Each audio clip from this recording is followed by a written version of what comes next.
7 yards on the play. Watch the ability to get away from penetration and get 5 yards. Watch how quick they're on him, Matt, on this replay.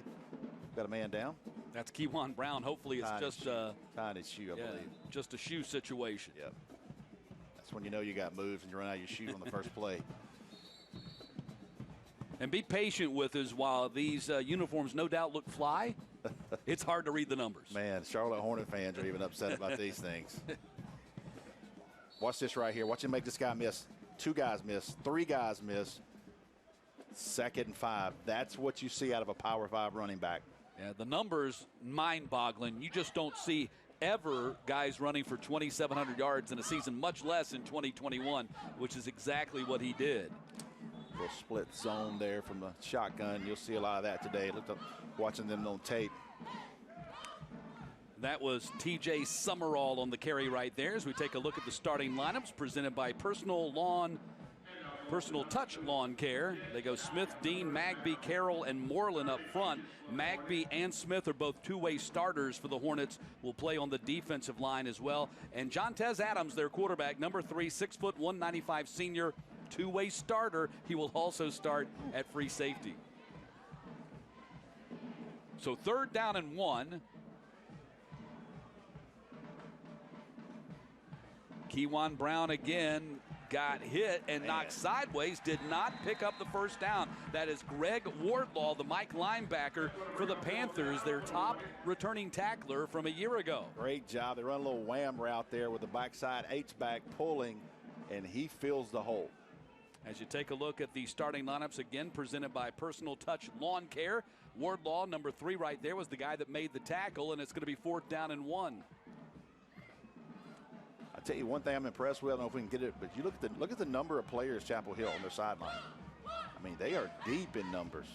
Oh, they had a growth in their program. Went 2-8 last year, and would not necessarily anticipate that would mean growth in your program. Yeah. But the folks, the community, the high school really bought into what Brad Stevens is doing at Chapel Hill. There's a lot of excitement around that program, despite the fact they were 2-8 last year. You can tell.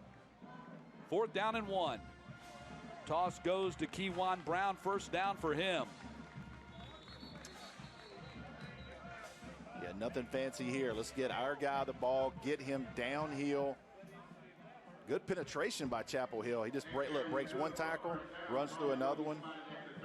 Rusty, if they're going to do that all day, 4 straight carries of Kewan, it's going to be hard to keep him get 10 yards on 4 straight carries. He carried it 3 of the 4 times. Yeah, I mean, there's no secret what they do. This is their guy. What Dave Hunter said, the Corky Kell Lunch and Mule and Plow. And yes, exactly. This is what he is now. He's 60 to 70% of their offense. Play action pass, complete at the 25-yard line, down inside the 10. Man, they run a little fake screen, and watch him fake the screen here at the bottom. Everybody jumps that, and he runs right in the open lane in behind it. Steve Moore, the 6'4", 195-pound senior tight end. Good-looking prospect. Got a nice long body. Yep. And 1st and goal to go for the Hornets inside the 10-yard line. South Atlanta in the red zone, presented by Gordo's Cheese Dip.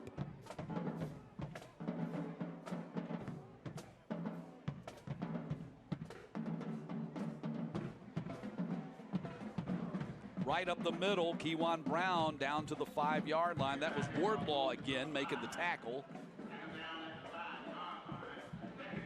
Going to be 2nd down and goal from the 5. Tell you what, man, Chapel Hill is getting penetration. They just can't get them down.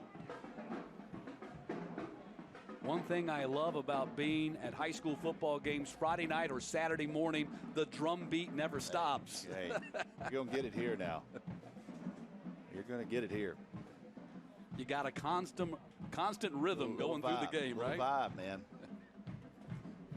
South Atlanta band came marching in through the underneath the scoreboard over to our left here. They haven't stopped playing since they got off the bus.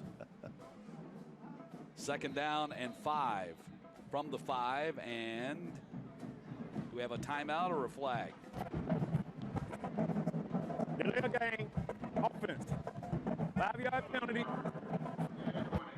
remember some of those epic battles, Stevenson versus MLK. Oh, my And goodness. let me tell you something. The halftime battles were just as good as the football games. Game officials presented by the Governor's Office of Highway Safety. Danny Mathis, our referee for this morning matchup. This would actually be a matinee, a football matinee for you. This is pancakes with pancakes. I like it. Second down and goal now from the 10. Jontez Adams looks to the sideline. And his offensive coordinator, Sean McDowell, signaling in the play from the booth. And Kewan Brown, actually ball is out. Was that Brown or was that Summerall on the carry? Brown. It was Brown. Yeah. Ball came out, but out of bounds. And so that's going to be third down and goal from the 6. Man, that ball was out. Watch the ball come out right here and see the ball is out right there. Yeah, on the tackle, Robin Hudgens hit him in the air and got that arm in there and poked it out of his hands. So third down and goal. Ball sitting on the 7. Heavy rush, they pick it up, go for the fade and the jump ball, and incomplete in the far corner of the end zone. Great job defending against a bigger wide receiver hybrid tight end here. Watch the leverage by the Chapel Hill. They're just going to throw it up. They like their advantage on height. Just a little out of reach, but that was Kamani Zachary, the senior corner. He's 5'5", defending the 6'4" Steve Ward. He did all he could do, but it had to be a perfect pass for a touchdown, and that's all you can ask.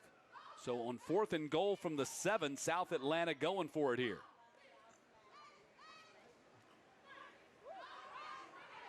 Going to the air again, and incomplete. Broken up there in the corner of the end zone. Kewan Brown was looking for a flag, will not get it.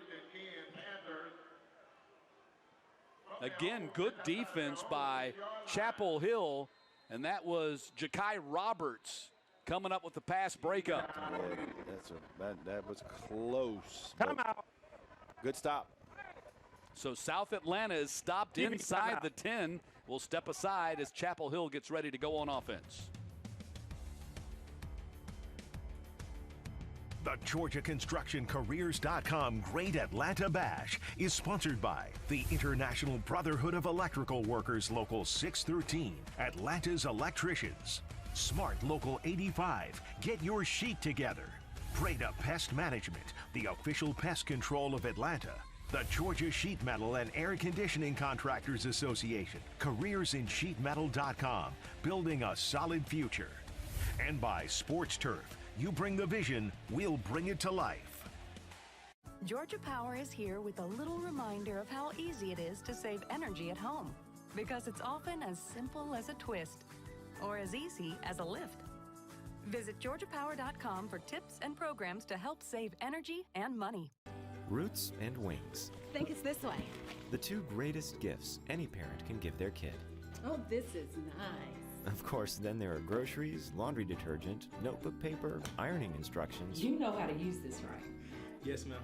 And futons that assemble with parts left over. At Ingalls, we know that life's biggest steps are best taken with faith and trust in the ones you love the most. Knock 'em dead. Ingalls, all the ingredients for family. Who would have thought that Burlington would have the latest styles, the brands I love, the coolest looks, and the prices? Need I say more? You'll love the deals. You'll love Burlington. Finances got you stressed? Tired of working to make someone else's dream come true? People can have money-making ideas, but not everyone has proven ideas that work. You can either do nothing or choose to improve your situation with ideas and guidance from a mentor. Theodore Murphy went from humble beginnings to a self-made millionaire. Find his secrets in Broke Is Not Forever and get 50 business ideas that you can start part or full-time today. Only $9.95. That's 20 cents per business idea. Call now.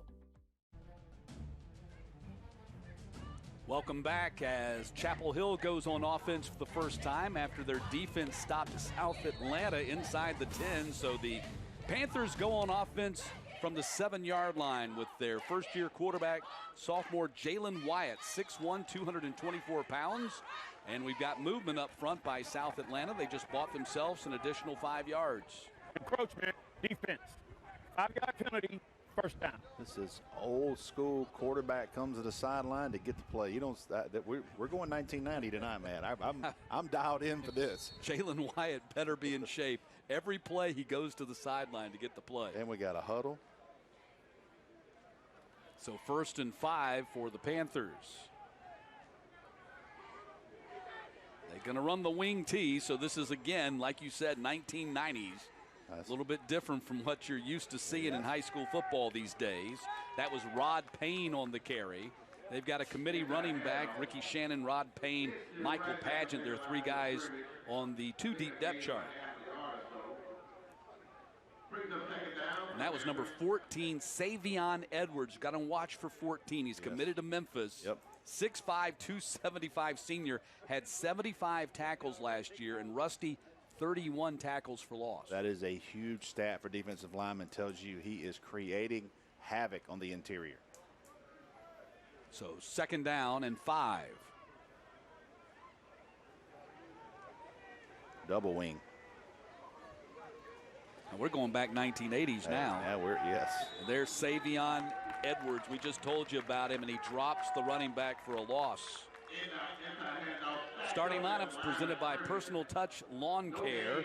And look at Nick Howard Davis, the left tackle, 6'3", 355. Then they go Odie, Bohannon, Toller, and Teal up front. Wyatt, the quarterback. Yeah, the thing with this, if you're going to go double wing and wing T, the thing that really can stop you is penetration interior-wise, and so far they have not blocked those front 2 for South Atlanta, and they are unable to get the play. They're going to go trips this time, spread it out a little bit, see if they roll the quarterback to the right, and maybe try to let him hit something in the flat. So 3rd down and 5. And the handoff, there's the penetration by the defense, and nothing doing for Rod Payne as he struggles to get back to the line of scrimmage. What happens, Matt, in a wing T triple, the linemen are about angles, and these guys are slanting. See the guys slanting, but when you're upfield before they're moving, that is what negates this type of offense. And right now, Chapel Hill's going to have to watch that on tape and try to make some decisions, because they have their hands full with this defensive line. Sounds like a former lineman with personal knowledge of the wing T at Pepperell, right? Trust me. I played 15 games and may have caught 5 passes, so I can tell you about blocking down and kicking out. So 4th down and 5.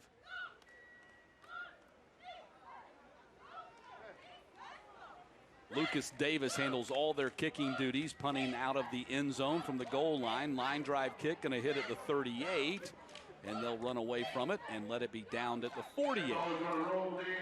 So good field position for South Atlanta as they go back on offense for a 2nd time. You start talking about wing T. I know you called a million of his games. Brian Lamar at Tucker. Oh, yeah. Man, Tucker ran the wing T as good as anybody. They won a couple state championships doing that. Yeah, he's now at South Gwinnett. They're 2-0. Big win last night. Yeah, they blew out Meadow Creek last night, a very much improved Meadow Creek team. Yes. And so they're now 2-0. So the Comets under Brian Lamar, that, of course, program has a great history of T. McFerrin being the head coach, David Green, the quarterback, probably the most famous player ever to come through the program. So Brian Lamar back on the map at South Gwinnett. Good for him, one of the great guys in high school football. Adams fumbles the ball and picks it up, and he's going to take a loss on the other side of the 50.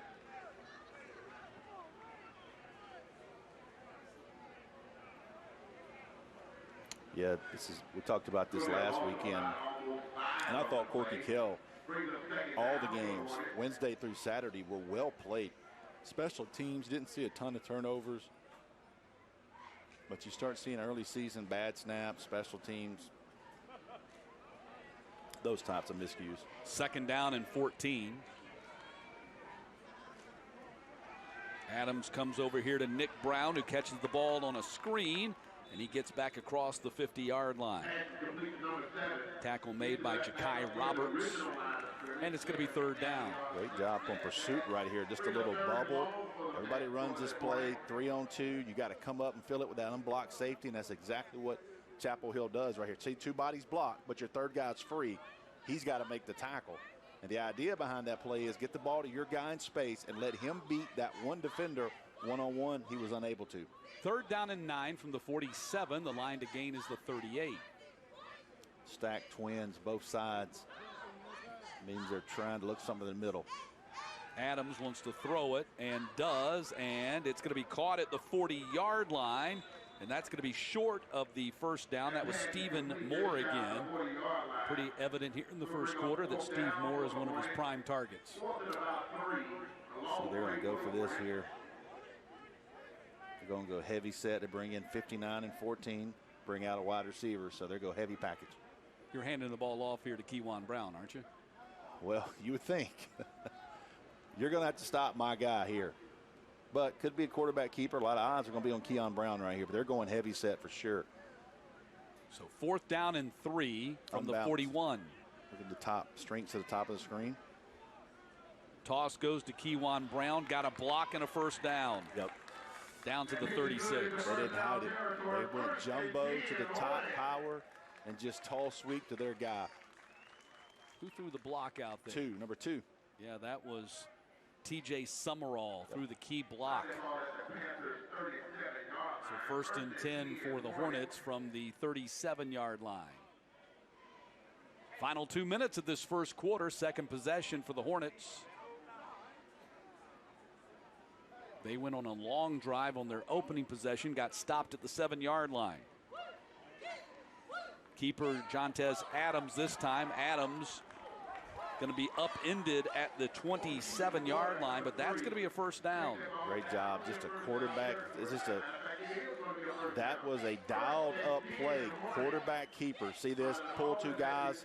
They run counter, quarterback counter, and nobody touches him, Matt. 8-9 yards down the field. Until the free safety, Cameron Ashton, 5'10", 162 senior, came up to make the stop. Seal off the edge, and nobody's there. 1st and 10 from the 26. Flip-flops him on the numbers. Kewan Brown again right up the middle, flag out as Kewan Brown gets about 8 on the play, but we'll check the call, probably a hold. A lot of people ask why they moved that running back right there. The quarterback's counting numbers to the right. He sees he has the advantage. Holding. Offense. 10-yard penalty from the spot of the foul. First down. That's the beauty of RPO because you can change the play easily. He's just counting boxes right here. And they flip-flop him, and those 2 guys pull right there. See the counter? Well, that was a collision. And that was a nice block. It was a collision. Where was the hold? I never saw it. He called it pretty quick, like not on those 2 guys. Stack formation again, stack twins. So this backs it up. 1st and 16 now from the 32. Ball comes out to Elijah Hunter, and then he fumbles at the end of the play. They're going to rule he was down by contact with the ground at the 28-yard line. First time we've called the name of Elijah Hunter, the 6'1", 165 sophomore, and the number 2 quarterback for the Hornets. Yeah, he was down. I believe it's going to be in the quarter, too. And the last second ticks off the clock here at Henderson Stadium. 1 quarter in the books here. Game 1 of the 3-game Saturday edition of the Great Atlanta Bash. Chapel Hill and South Atlanta scoreless.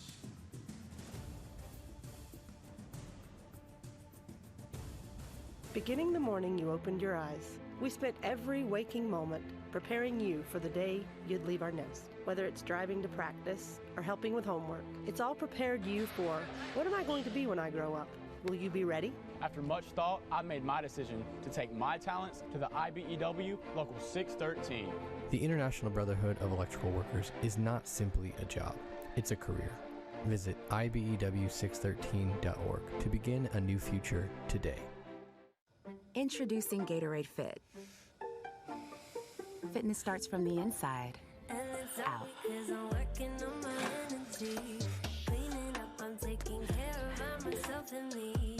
Get healthy, real hydration and no added sugar, artificial sweeteners, or added colors.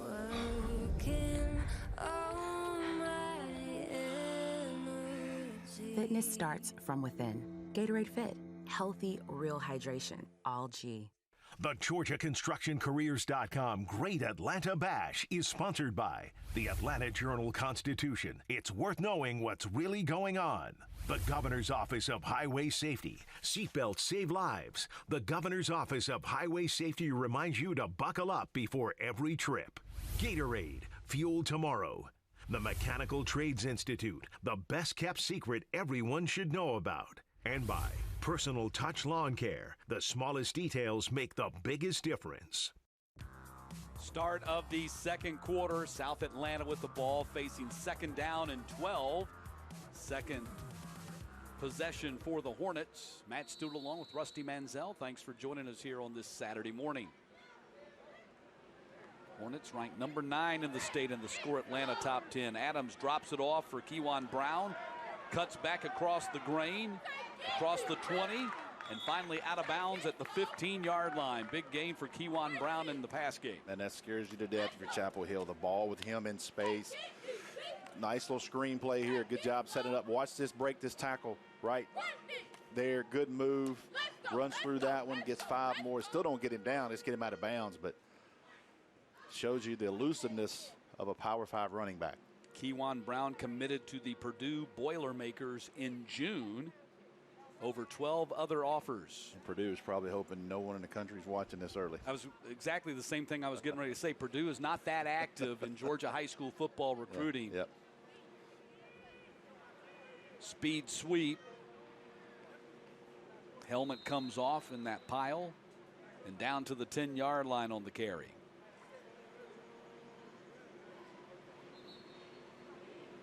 Hornets now in the red zone, presented by Gordo's Cheese Dip. It's way too early to be talking about cheese dip. I got a long day up here.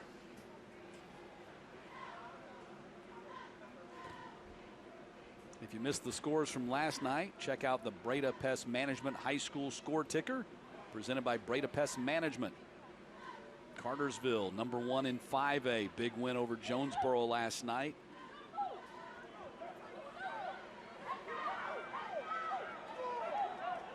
Down inside the 5-yard line. Jontez Adams on the quarterback keeper. Yep. Chapel Hill, when they go back and watch this tape, they're going to like that they're getting the penetration, just not getting guys to the ground. Got to wrap up and make those tackles. Got to wrap up, man. So 3rd down and 1 coming up from the Hornets, for the Hornets from the 7-yard line. Make it the 6th. Got to get to the 5 for the first. Timeout or nope. Opening minutes, second quarter, second time the Hornets have had the ball inside the 10-yard line. They'll change the play. Look at the numbers here. See if they flip-flop the back. Kewan Brown trying to get to the edge. Not going to get there. Great pursuit by the Panthers defense. Great anticipation there by Chapel Hill. The corner, Kamani Zachary, in on that play. See him creeping up right there. They didn't want to show the blitz early, but they brought an extra man that South Atlanta didn't account for. That was Can Bonsignor Hibbett as well on the tackle. They call him Frenchie, number 18. Gain. I like the classic coming back, the stripes on the shoulder pads. I mean, that's seen a lot of that this year so far. Racing stripes. Like it.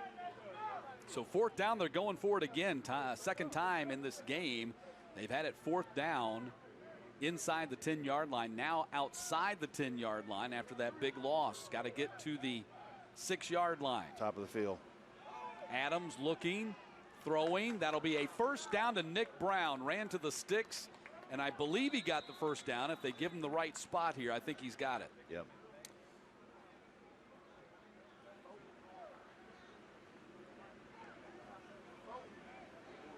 Good job by Jontez Adams surveying the field and finding Nick Brown. That gives him a 1st and goal to go from the 5. When they motioned, it showed him he had one-on-one for both of those guys at the top. Nick Brown, 6'1", 160-pound senior, also a two-way starter, starts at corner as well for the Hornets. You'll see that a lot in Double-A. Oh, yeah. But what's amazing to me, Rusty, is we're starting to see it a lot more in 7A, too. Yes. Counter. Brown coming to the near side, and Brown's going to get into the end zone for the touchdown. Yep. 5-yard touchdown run for Kewan Brown, the first of no doubt what will be many for him in 2022, and South Atlanta has a 6-0 lead. Shows you a little bit of everything there. The vision to bust out, runs through that tackle, finishes with power, just runs over the Chapel Hill defender between his pad, under his pad, shoulder down, touchdown. Great example, like you said right there, of the whole package from Kewan Brown. Gilberto Soto Torres is on for the PAT. The holder is Nick Brown. The snapper is TJ Summerall. And the kick is going to be blocked as he kicked it right into the offensive line. But South Atlanta finally gets on the board. 6-0 lead over Chapel Hill as Kewan Brown takes it in from 5 yards out.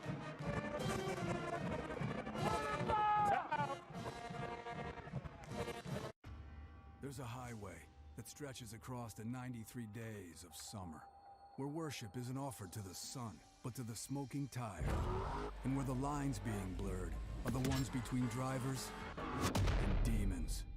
Thank you for visiting our fire station today, kids. Aren't you the Pinnacle girl on TV? And she can say Pinnacle now. Yes, sir. It's Home Improvement. Pinnacle Home Improvement says no, no, no. That's no down payment, no interest, and make no payments for 12 months. Get a new roof installed, windows for your entire house, or new siding now with no, no, no. Did you really say Pinnacle? Yes, sir, Chief. Everyone's into it. The Roost to Go Kids Back to School Sale. Time to change up your kids' room with beds big on style and function. Starting at $275. Save big on bunks and lofts. Buy a room, get this bonus. $50 off a matching desk from our huge desk collection. There's awesome bedrooms in a ton of go-to styles. Upholstered beds, beds with storage. Plus, get 60-month interest-free financing. Now, at the Rooms to Go Kids Back to School Sale.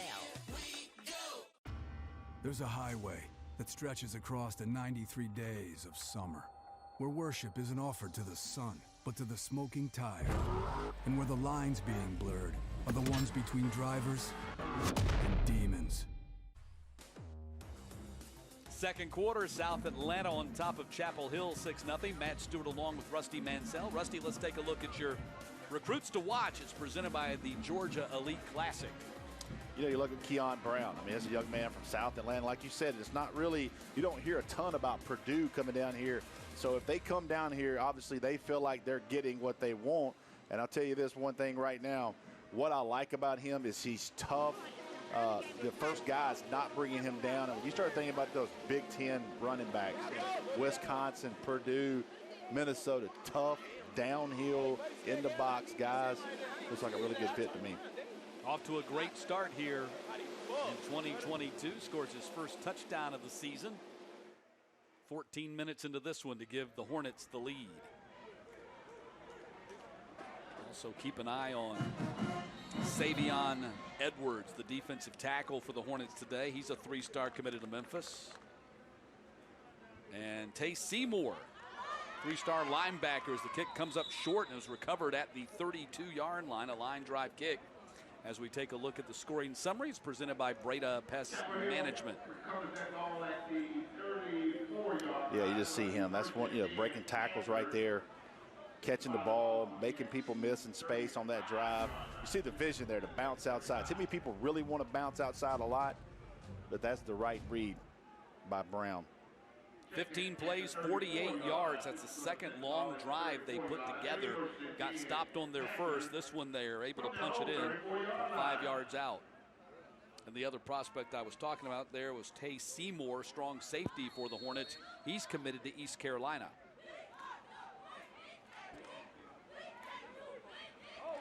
Love it. Coughed it up. It's recovered by South Atlanta. Bad connection right there. The quarterback, Jalen Wyatt, never got it into the hands of Jelani Lovett. Yeah, that was going to be a little inside trap there, a little counter. to the wing back. Just bobbled it, man. That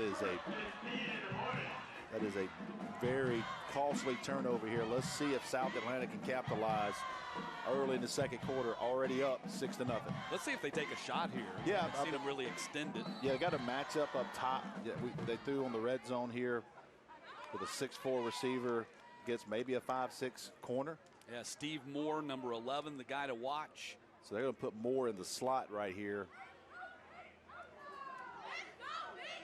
To the top of the offensive line. Yes, yep. Now they're going to motion. That's Nick Brown taking the jet sweep. Nick Brown inside the 30, collides with the man, still on his feet. They didn't wrap up. They never got him on the ground, finally out of bounds at the 15-yard line. I mean, it's okay to be physical, but at some point you got to wrap up. There's a flag down at the 29. Watch this play here. See that shoulder? You got to get your hands on him. Watch the next guy. Yeah, I mean, you got to get your hands on a player that talented. That was Wardlaw, the Mike linebacker, who went for the knockdown shot, but you're going to have to wrap up talented players like this. First down. Yep, you got to get those guys to the ground. And we talked about this last week. How much tackling do you do in fall camp? So this is early in the season again. Tackling will get better. I can tell you, Westlake and Rico Zachary, tackle. They're going full pads. They're fitting up those tackles. I can tell you that Cedar Grove and Westlake are two teams that do tackling drills. They're playing this week. Yes. How about that? Yep. So first down and 15 now. 17, we'll call it. Right up the middle, Jontez Adams. Touchdown, Hornets.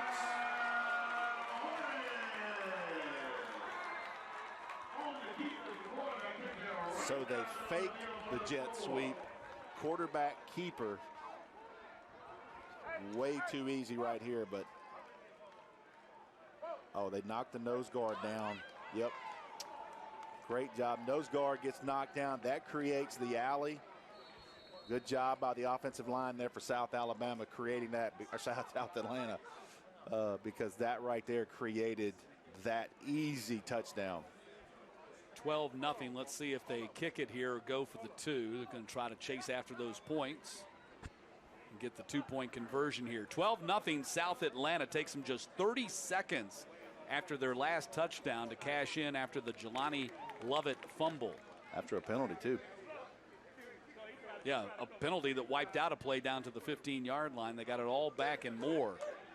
Adams to the air, and that's going to be incomplete. So the score will remain 12-0. So Jontez Adams takes it right up the middle as they clean out the nose guard on the play. South Atlanta's gone up 2 touchdowns here on Chapel Hill. Timeout. Timeout. TV timeout. Sweetheart, please don't forget to wear your seatbelt. How long? I got it, Mom. It's a really nice day living in the right space. Breathing your grace got me feeling some kind of way.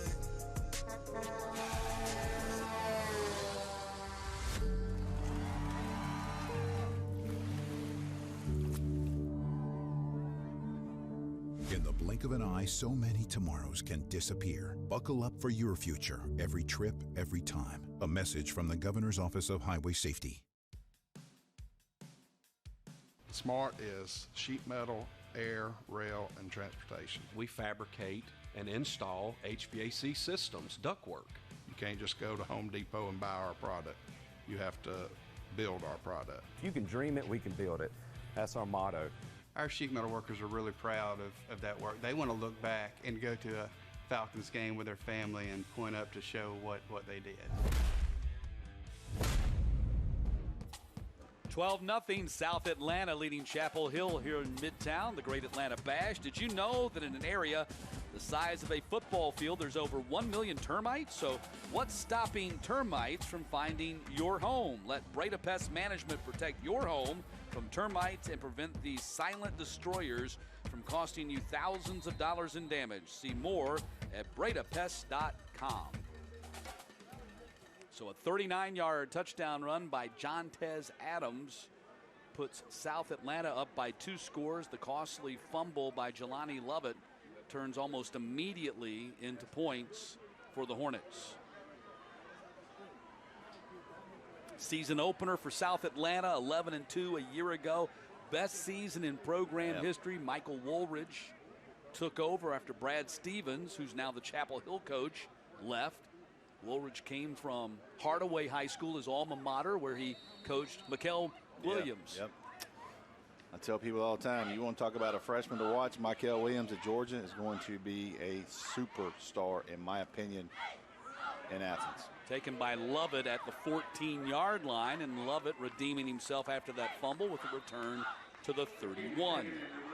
Let's take a look at the scoring summary. It's presented by Breda Pest Management. That's that 39-yard touchdown run right there by Jontez Adams. The touchdown run was actually longer than the drive, which was 32 yards because of a penalty. You don't get many plays where nobody touches you as a quarterback and you run 39 yards up the middle. Tells you what the offensive line did.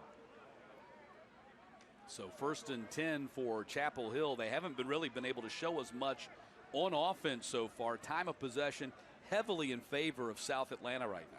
They have been unable to block this front four, and if you cannot block the front four in this wing T, you're in trouble. Look at 14, Savion Edwards. He's an absolute monster on that defensive line, and the run up to the 40-yard line. First big play for Chapel Hill. That was Jakari Williams on the carry. Well, they go counter right here. A little G play, it's called. Basically, the old Washington Redskins counter trade, backside guard and tackle pull. But that was a true wing T formation there. Here's a look at the starting lineup presented by Personal Touch Lawn Care, and that's the one to look for, number 14, Savion Edwards right there. 6'5", 275, committed to Memphis. Same play, just reversed the other side. Another first down run. The exact same play there. They come back to the little G play off tackle. See the guard and tackle pull right there, Matt? They suck up the defenders, and it's about 10 yards before anyone touches him. So that's a formation change that they haven't shown this true wing team. They've been double wing. That was Colby Crawford on the run. Getting in a lot of players here. Now they can come back with a counter. This is still wing T out of the shotgun. Yeah, that's one of the things Brad Stevens told us. They've got a stable of running backs.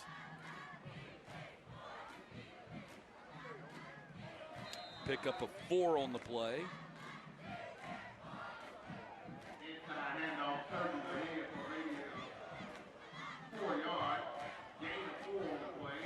Michael Pageant on the carry. So by my count, they've had 4 different guys carry the ball already in this game. 2nd down and 6, ball at the 42-yard line. This is adjustment. This is game within the game. Okay, you see some different formations, and they're able to move bodies right here. And you're seeing this out of Chapel Hill, moving the ball. Big play here. 2nd down and 6.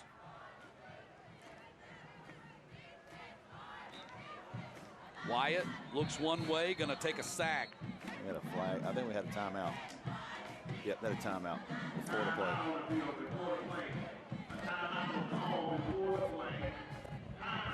So the timeout keeps Chapel Hill from taking a loss on the play. We'll step aside as the Panthers talk things over. I'm Monica Pearson. Let's go one-on-one with Atlanta radio celebrities. This season of Love and Hip Hop Atlanta is the most challenging for me yet. It's Monica Pearson one-on-one Sunday at 8 p.m. on Peachtree TV. We're raising money to continue putting books into the hands of kids in need. Join us this Friday at Dungan's 200th store opening in Cumming and get a free donut when you make a donation to CBS 46 Cares Books to Kids. Back again, huh? You must love losing. You're buying the next one. You gotta win one first. Okay. Mix and match your 2 favorites for $3.29 at any size soft drink for $1. Ba-da-ba-ba-ba.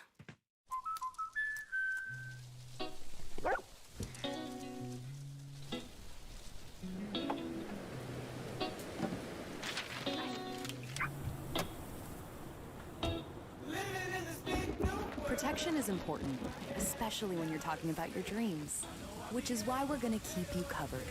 With plans that can save you up to 23% when you bundle your home and auto. That's protection. American Family Insurance. Get a quote or find an agent at amfam.com. When we shed artificial expectations and choose a simple path, we feel free. Siggy Skyr, full of protein, less ingredients, less sugar. Less sets you free. Thanks to Chase, Angie's not sweating this text since there's 0 overdraft fees if she overdraws by $50 or less. And Kyle? Well, he's keeping calm with another day to adjust his balance if he overdraws by more than $50. Overdraft assist from Chase.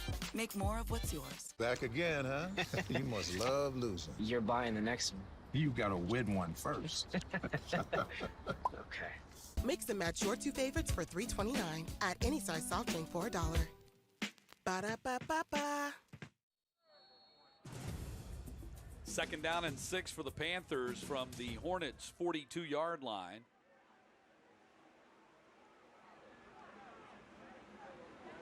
Wyatt tosses it to Shannon. Makes a man miss, and then Shannon's going to be driven back. Gets about 1 on the play. Watch the penetration here by 14, defensive tackle. See that?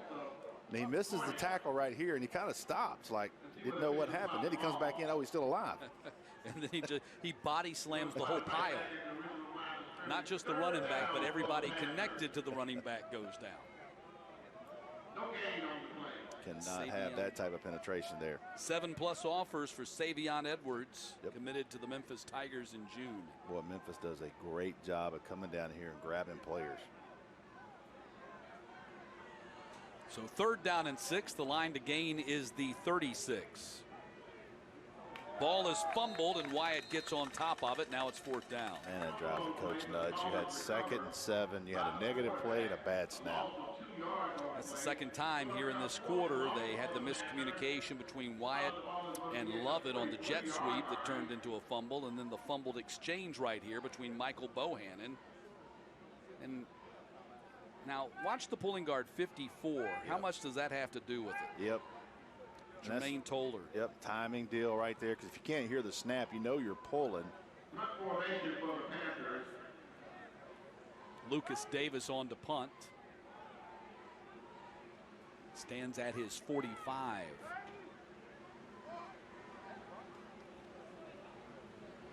So Tay Seymour and Nick Brown standing deep for South Atlanta.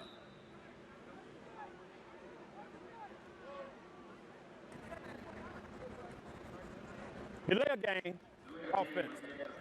5-yard penalty, 4th down. Now, what you don't have here that you have in most other high school football stadiums at this point is the play clock.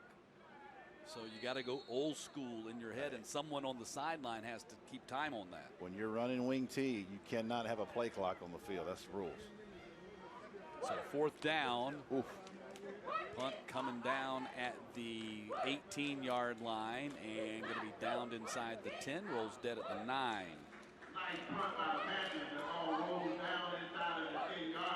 So that's where South Atlanta goes back on offense. Worst starting field position so far for them. But they've had 3 possessions and 2 touchdowns in this game.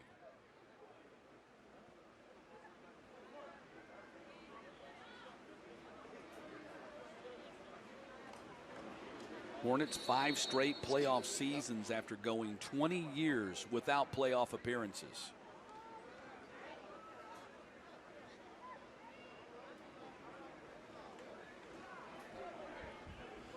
Brad Stevens, the man over on the sideline for Chapel Hill, was the guy that got it started. And believes that the Panthers have the same kind of potential in their program that he found in the Hornets program. Yep. That area out through I-20 is definitely growing. Kewan Brown, a stiff arm, turns it upfield. Let's see, he's got speed. Gets by, not that man. He's going to go down at the 34-yard line. That's a touchdown-saving tackle right there by Kamani Zachary. Just great job blocking right there. He does the rest.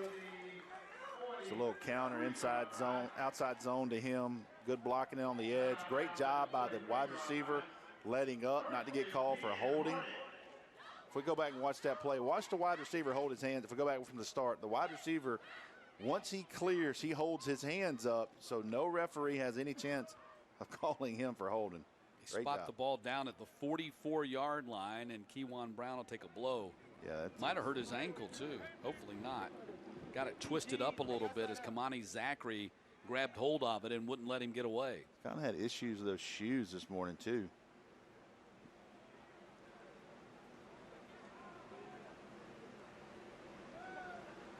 So 1st and 10 from the 44. Same play.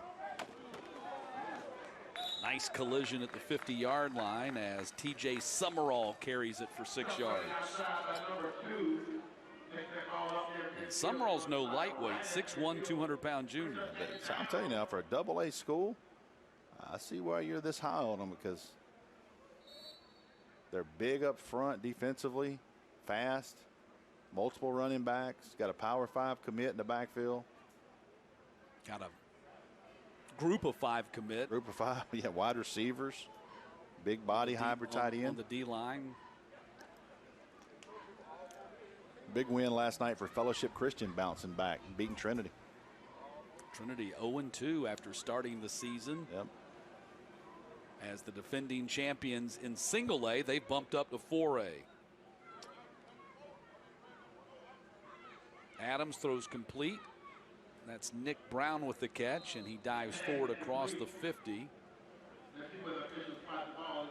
A couple of yards short of the first down. 3rd down coming up. I think Keon Brown is cramping. They're giving him water. He's walking it off. They give him some more water. He's walking. I think he's got a little early cramp. Gets his helmet and comes back to the sideline. I think Kay Lee said it was 75. Yeah. But with the heat beating down on you, that's a different 75, right? There's 75 with cloud cover. There's 75 with the heat beating down. That afternoon game today. Whew. Smoking hot. Be crisp. Back to August weather in Georgia. 3rd down and short. Jontez Adams looking for a running lane, and he's going to pick up the 1st down at the 45. Tough physical play there. Just gets what he needs.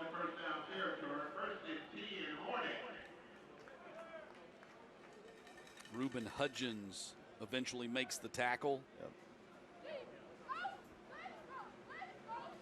So 1st and 10 for the Hornets. They're driving again. Already leading this one 12-0 as we're under 3 minutes to play here in the first half.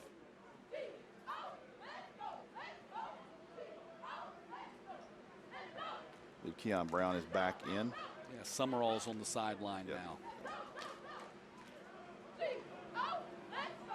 Play action and broken up, trying to get the ball to Nick Brown, and that was Kamani Zachary, who's had a busy first half breaking up that pass. They want to throw at him. They know he's not the biggest guy, but I'm telling you right now, he is holding his own out there at corner. Yeah, I was getting ready to say, could it have something to do with the fact he's 5'5", 126? I mean, there's no doubt, but he's made plays. He has made plays, and he knows that teams are going to test him. Got a big heart. Hey, that's all that matters. If you think you're 6 foot, that's all that matters. Young man playing tough out there, top of the screen at corner. 2nd down. Handoff, Kewan Brown, no keeper by Jontez Adams. Great read on the RPO. Absolutely. Down to the 30-yard line. 15-yard pickup. Fooled me and the Chapel Hill defense. Flag down, but what a great read there.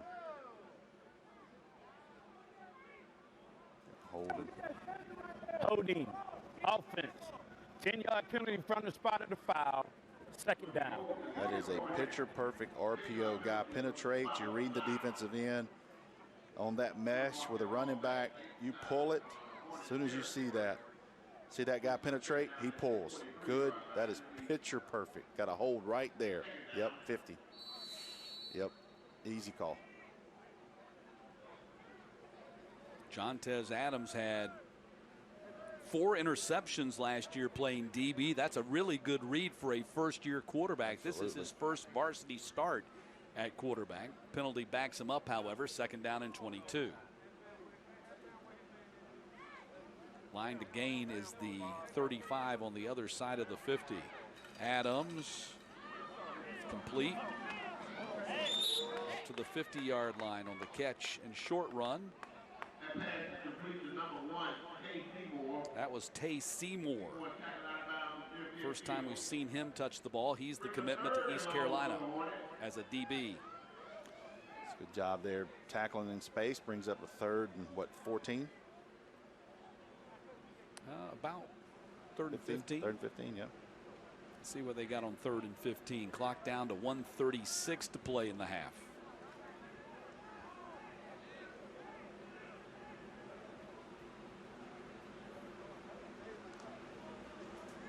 Adams going to the air again, going for the home run, and it's going to be incomplete. Nick Brown, and it was our man Kamani Zachary out there hanging with him. He's not having it. My man is not having it. We're going to have to put together a big little man award or something because this guy is up for it. I mean, ref takes out the Gatorade sign and still makes the call. Good job, ref, early season. Nick Brown 6'1", so Zachary has given up considerable size to almost anybody he's out there covering. Savion Edwards, you've heard us talk about him as a D tackle. Well, he's going to punt. Big man punting. 6'5", 275. He might be the biggest punter in the state of Georgia. Injury report presented by the National Signing Day Frenzy, and the good news is our official work in the far side over there is okay. Delay a game. Offense. 5-yard penalty from the previous spot. 4th down. Backing it up to give Savion some more room to punt here. Yeah. If he's got that kind of leg, and somebody else might be looking at him other than Memphis, a D tackle. He might just bust the ball here when he kicks it. Gets it out of there. That's all that matters. Short kick. Cleared the line and got it across to the other side. That was the important thing. Right. So 34-yard line, that's where Chapel Hill will go on offense probably for the final time here in the half, trailing 12-0.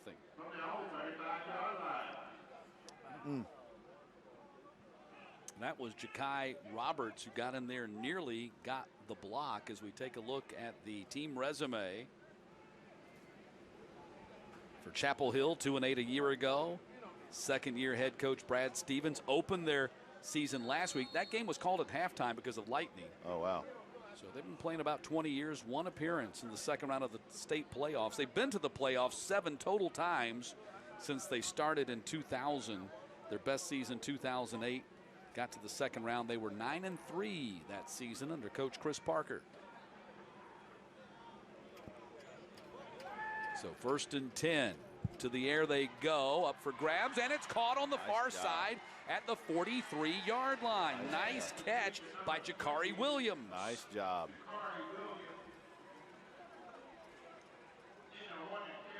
That is called high pointing the ball. Great catch. So Chapel Hill trying to get some points here before the half. Nice connection between Jalen Wyatt and Jakari Williams.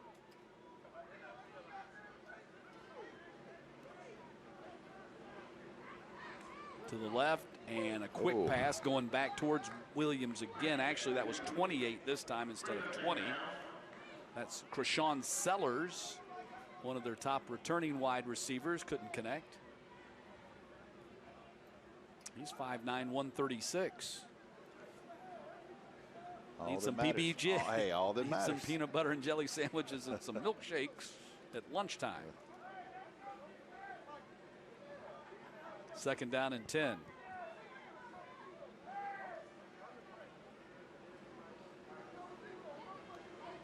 They pick up the blitz, and oh wow, Jakari Williams didn't see it coming. He was wide open. Oh my goodness, he was wide open.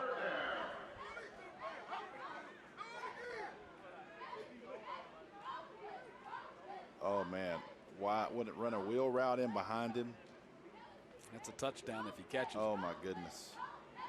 That one's going to eat him up on tape. So 3rd down and 10 from the 42.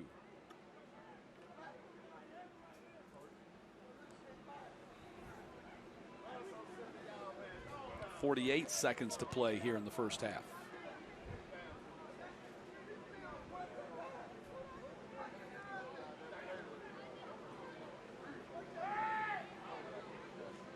Wyatt being chased by Edwards, going to run out of bounds. Oh, flag down. Flag down, too. That's the only kind of disadvantage of the wing team. Don't have a ton of 2-minute offense. So Holding offense. That penalty has been declined. 4th down. I was wondering if they would decline this because they're behind the sticks already, and now it's 4th down. Yep. Gonna roll here, and you see the hold right there on 79. Yeah, he's holding his arms up. Yep. It's always a dead giveaway. Yes. Well, when the defensive lineman's holding his arms up, yeah, that usually helps, but that was definitely a hold. Brad Stevens in his 7th season as a head coach, 31-34. He went 28-26 in 5 seasons as the head coach of the Hornets. Going up against his former team here today. Remains close.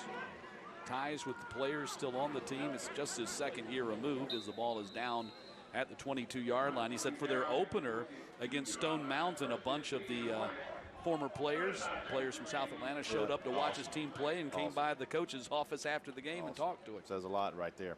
Team resume for South Atlanta, 11-2, best season in program history last year, advancing to the quarterfinals, lost to Callaway 39-22, and head coach Michael Woolridge in his 2nd season as the Hornets head coach. 5 straight playoff appearances for the Hornets. They'd gone over 20 years without a playoff appearance until Coach Stevens came in, and now Woolridge has continued that. Currently ranked 9th in the South Atlanta, or probably the Score Atlanta top 10. Kewan Brown battling up to the 35-yard line. That'll get him a 1st down, stopping the clock with 27 seconds. Timeout, South Atlanta. Timeout. Timeout, South Atlanta. Kind of a match you followed as well around the national thing. What kind of surprised me last night, Miami Central beating IMG. Wow. Beating IMG. Yep, big one. There's a lot of those Florida teams won't even play IMG. No. Here's a look at the schedule for the South Atlanta Hornets. Coming up next, they'll play Gray Collegiate out of South Carolina. That'll be next Saturday at Lakewood Stadium, the region opener against Therrell at Lakewood on September 23rd. North Cobb Christian, really solid team. Couple of D1 prospects there. Defensive end just committed to Georgia Tech. They run the triple. That will be a very physical football game. So 1st and 10, ball at the 34-yard line. Let's see if they take a shot now after getting that nice game by Kewan Brown.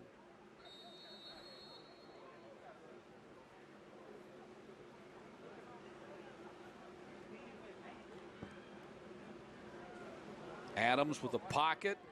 Winds up and lets it go. Got a man streaking out there and incomplete at the 20-yard line. Do I have to say it? Testing Kamari Zachary again, and he comes up big again. This is a great pass, though, man. I mean, this is look at this. Just right a little bit long, but only gave his receiver a chance there. Good protection. Clock now at 20 seconds, trying to connect with Nick Brown there. Kamani Zachary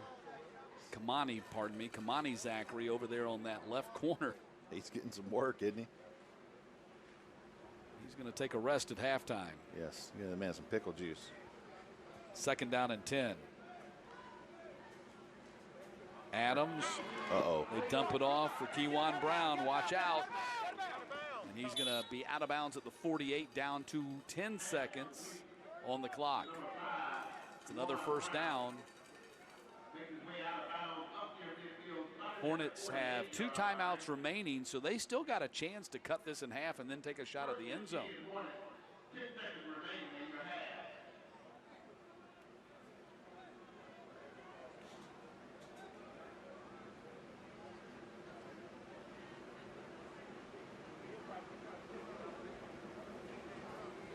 Take a look at the Chapel Hill schedule coming up. At South Cobb a couple of Saturdays from now. And then Mays get a chance to scout those guys later on today. They're playing in our 4 o'clock game, but Creekside on the schedule as well on September 23rd. We're talking about a fast defense. Ooh. Heck of a game last week in Rome. So 1st and 10 from the 48-yard line. Jontez Adams winds up and goes for it again. And oh my goodness, between the hands at the 10-yard line. That should have been a catch by Elijah Hunter. So South Atlanta misses a golden opportunity to score right there as Hunter cannot come up with the long pass from Jontez Adams. But a 12-0 lead for South Atlanta on a 5-yard touchdown run by Kewan Brown and a 39-yard touchdown run by Jontez Adams. Halftime is coming up next.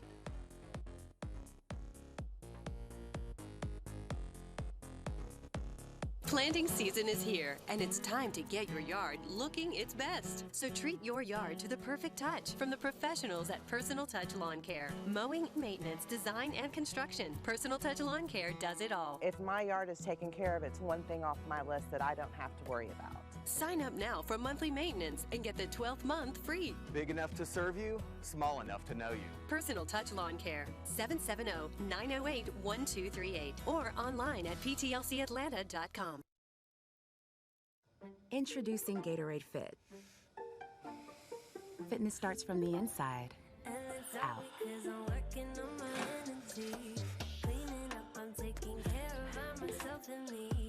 Get healthy, real hydration and no added sugar, artificial sweeteners, or added colors.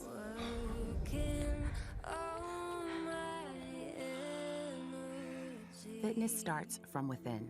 Gatorade Fit. Healthy, real hydration. All G.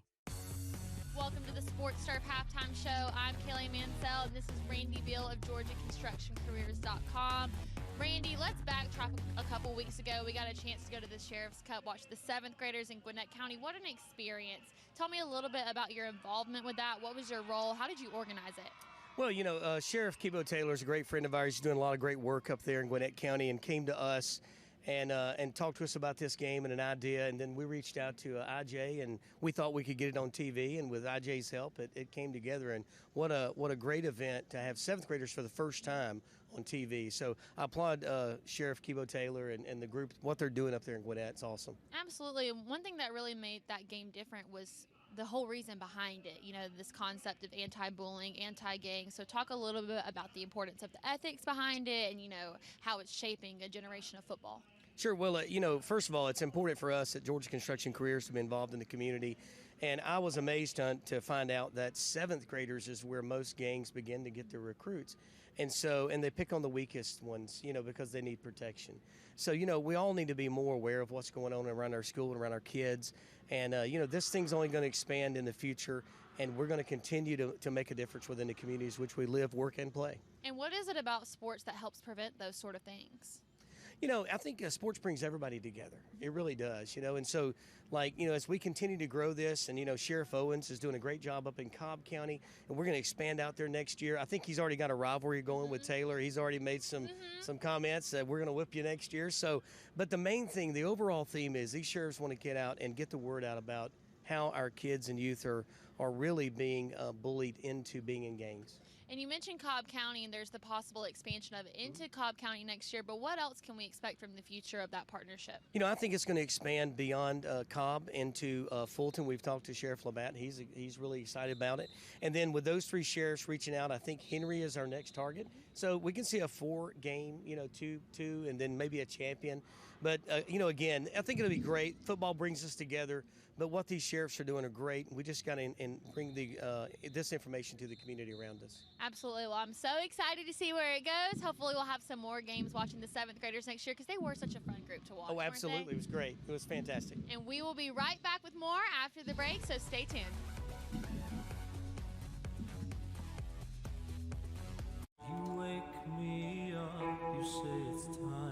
Feel the rush of performance at the Lexus Golden Opportunity Sales Event.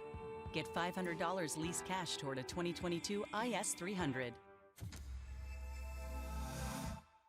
Georgia Power is here with a little reminder of how easy it is to save energy at home.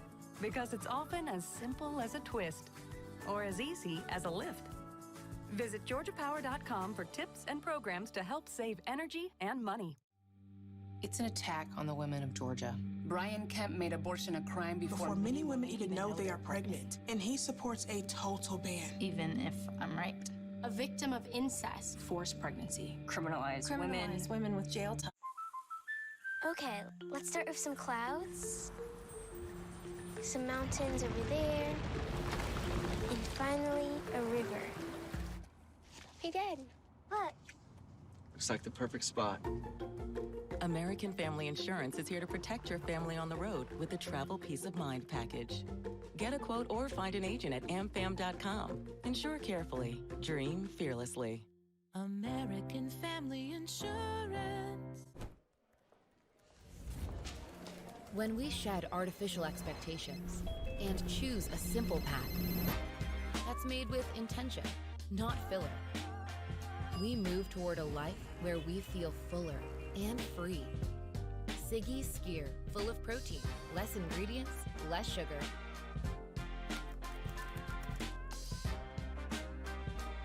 Less sets you free.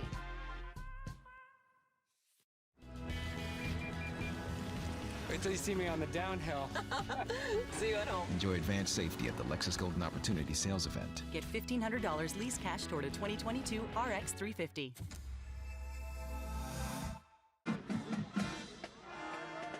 Welcome back to the Sports Turf Halftime Show. I'm Kelly Mansell, along with the principal from South Atlanta, Dr. Patricia Ford, as well as the athletic director from Chapel Hill. I have Sean Leatherwood. Dr. Ford, so I got a chance to look at the statement you made to the parents back in July for the upcoming school year, and I thought it was really interesting how you said that students need to spend less time watching TV and being on their phones and doing more time reading and studying. How do you plan on encouraging your students to do that and implementing that into the school system? That's the hardest part. Good morning again, and I'm so happy to be here. Just ensuring that the students are reading more in classrooms, and so instead of using the devices that they're so accustomed to since the pandemic, it's picking up books and reading in the classroom. So it's almost like dropping everything and read daily to ensure that they are able to turn the page and not just listen to things on their iPod or on the computer. It's a struggle, but something that we're working towards this school year. Mr. Leatherwood, I think athletic administrator is one of those positions that wears so many hats and has so many roles and does so many things. But in your eyes, what do you think is the primary role of being an AD? That's a great question, and we do wear a lot of hats. It's support, and that's what we're doing out here today, supporting these great teams at this great event. We're just happy to be out here where South Atlanta was a gracious host, hosting the game for us out here. We're just happy to be out here supporting all these great athletes, the band, the cheerleaders, and the football teams. Now, Dr. Ford, I actually got a chance to look at your Twitter also, and I saw where you guys had a pep rally yesterday, and the class of 2024 won this big spirit stick. How is that chosen, and what is the importance of the student and body not only participating in sports but also supporting them? Our theme this year is displaying excellence with Hornet Pride, and so we're encouraging students to wear uniforms, dress in purple and teal, the real deal. And so having a pet rally after not having one in 2 years, it was really, really exciting. And the class of 2024, they brought the heat. They showed the most pride, and they were just so excited to be a part of the pet rally on yesterday. It was amazing. Awesome. And Mr. Leatherwood, when you look at events like this and ultimately your role, what purpose do you play in helping put Chapel Hill into an event like Great Atlanta Bash? Well, support, number one, but exposure. This is what we love. We love our athletes getting out here and getting the exposure from an event like this. Well, I appreciate having both of you on. I know y'all are doing such good work, and I admire you both so much, but it's time to take a look at the South Atlanta Band. Yes. Thank you.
Just take it off. Safety violation, unsafe work conditions. In the construction trade unions, safety is our highest priority, and we train you to recognize and speak out on unsafe working conditions so that everyone arrives and goes home safely. Learn about careers in construction at georgiaconstructioncareers.com. Beginning the morning you opened your eyes, we spent every waking moment preparing you for the day you'd leave our nest. Whether it's driving to practice or helping with homework, it's all prepared you for, what am I going to be when I grow up? Will you be ready? After much thought, I made my decision to take my talents to the IBEW Local 613. The International Brotherhood of Electrical Workers is not simply a job, it's a career. Visit IBEW613.org to begin a new future today.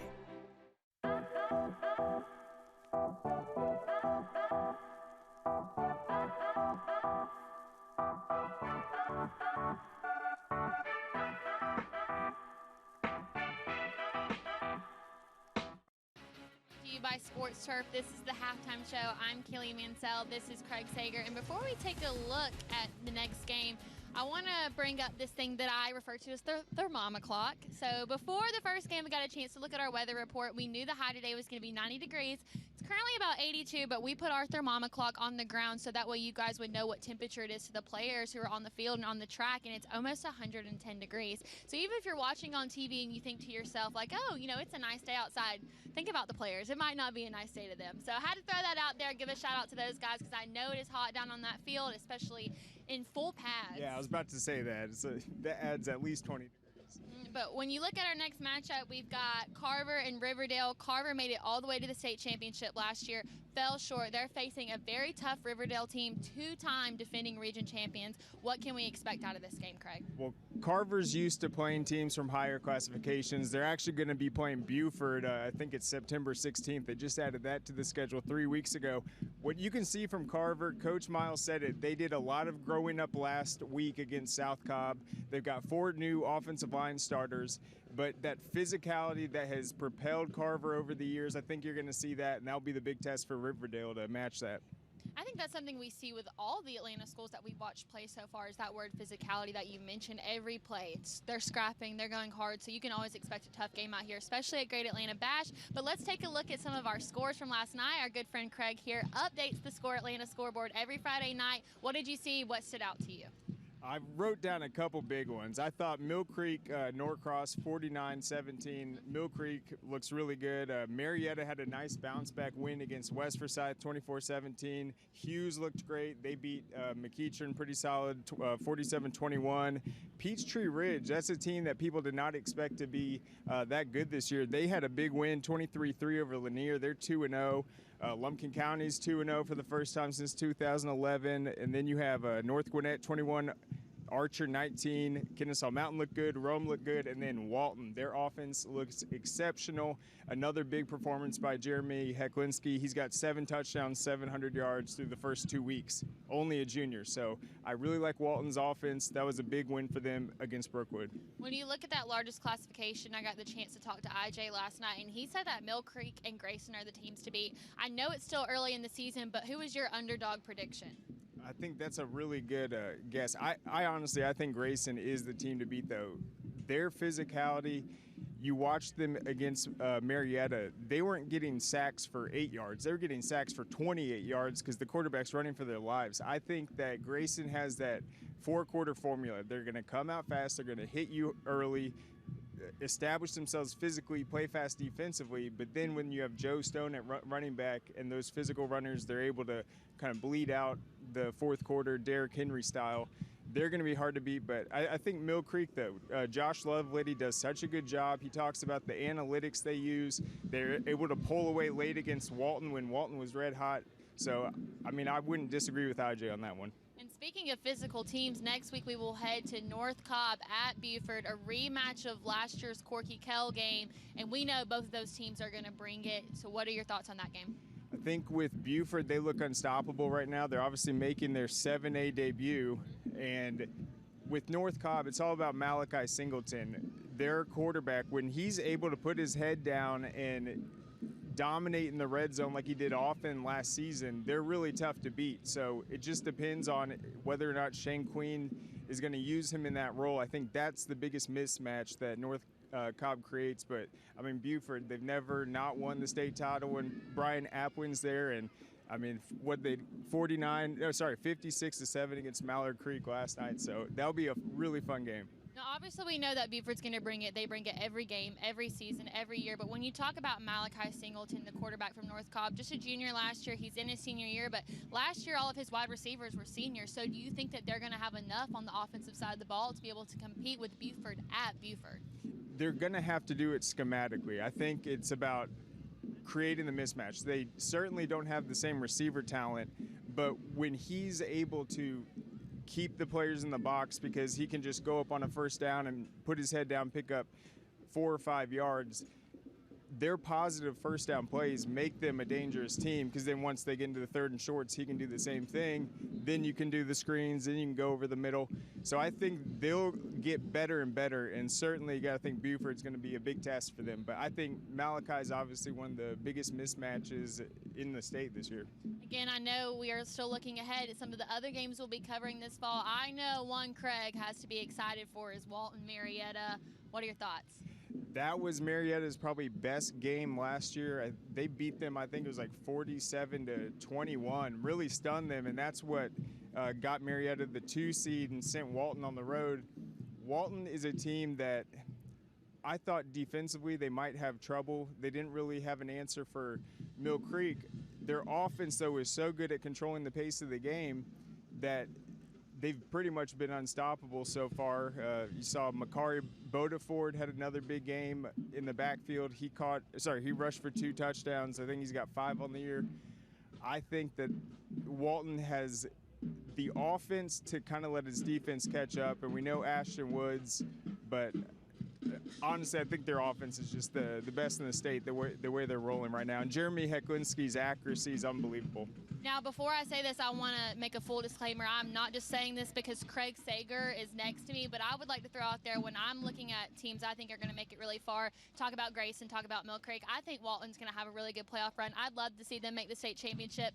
We're the 3rd seed last year heading to the playoffs, made it all the way to the Final Four, fell short to Milton. Even though they lost last week to Mill Creek, I still think they have a lot of momentum and a lot of good things to take away from that game. So I'm putting in my crystal ball pick right now that Walton will be the 7A state champion. So okay, I'm calling it here and now. You're welcome, Craig. They got mad at me because I actually picked Brookwood to win because I was so disappointed they let me down that first week. But they definitely did me proud, and I'll have to apologize, I'm sure, to Coach Bruner. Absolutely. But hey, look, we've got more football to come, about to start the quarter, so stay tuned because we'll be right back.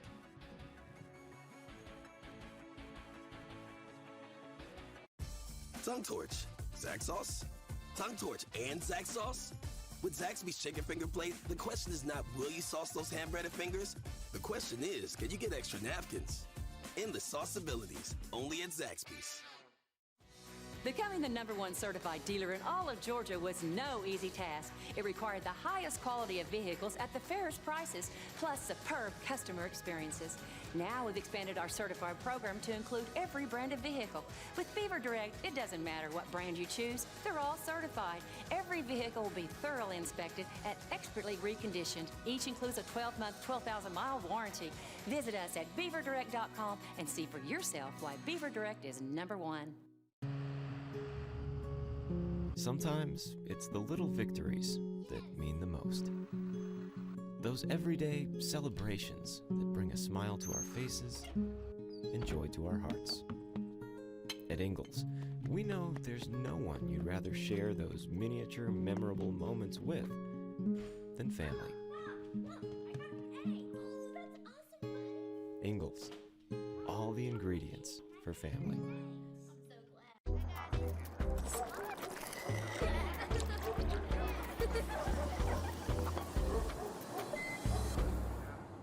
Tahini it. Tahini is a delicious combination of mild chili peppers, lime, and sea salt. Tahini it, Mom. Yeah, tahini. Make anything bueno more bueno. Tahini it.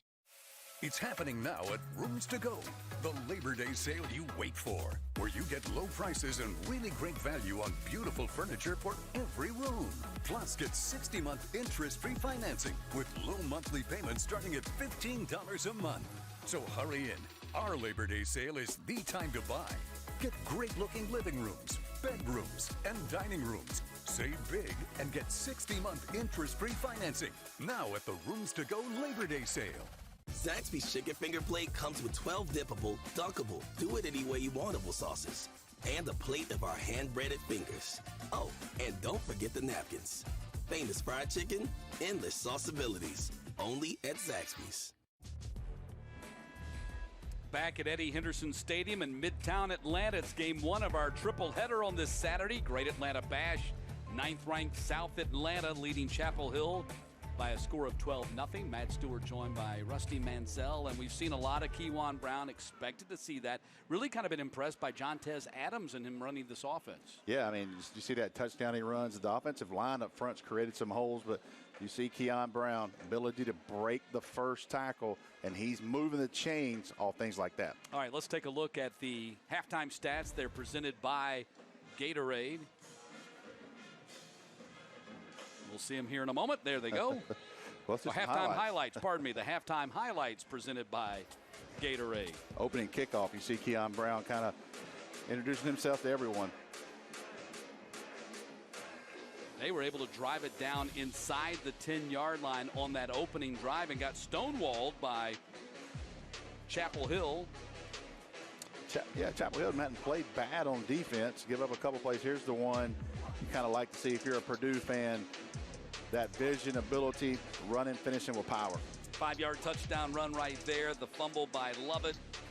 Big Savion Edwards had a big hand in that fumble, and that turned into the 39-yard touchdown run right up the middle by Jontez Adams. Great block on the interior there. Just got the nose guard to the ground, and there was no one there with gap control. So a 12-0 lead for South Atlanta here. What do you expect for Chapel Hill to try to get back in this game in the second half? I think they've made some adjustments. They came out in that true wing T. They had a little counter play running off the edge. They had some success, kind of stalled out. Let's tackle, let's wrap up, not allow those extra yards, and let's see if we can put a drive together and get this game within reach. South Atlanta and Chapel Hill, 12-0 lead for the Hornets. We'll come back with the second half kickoff right after this timeout.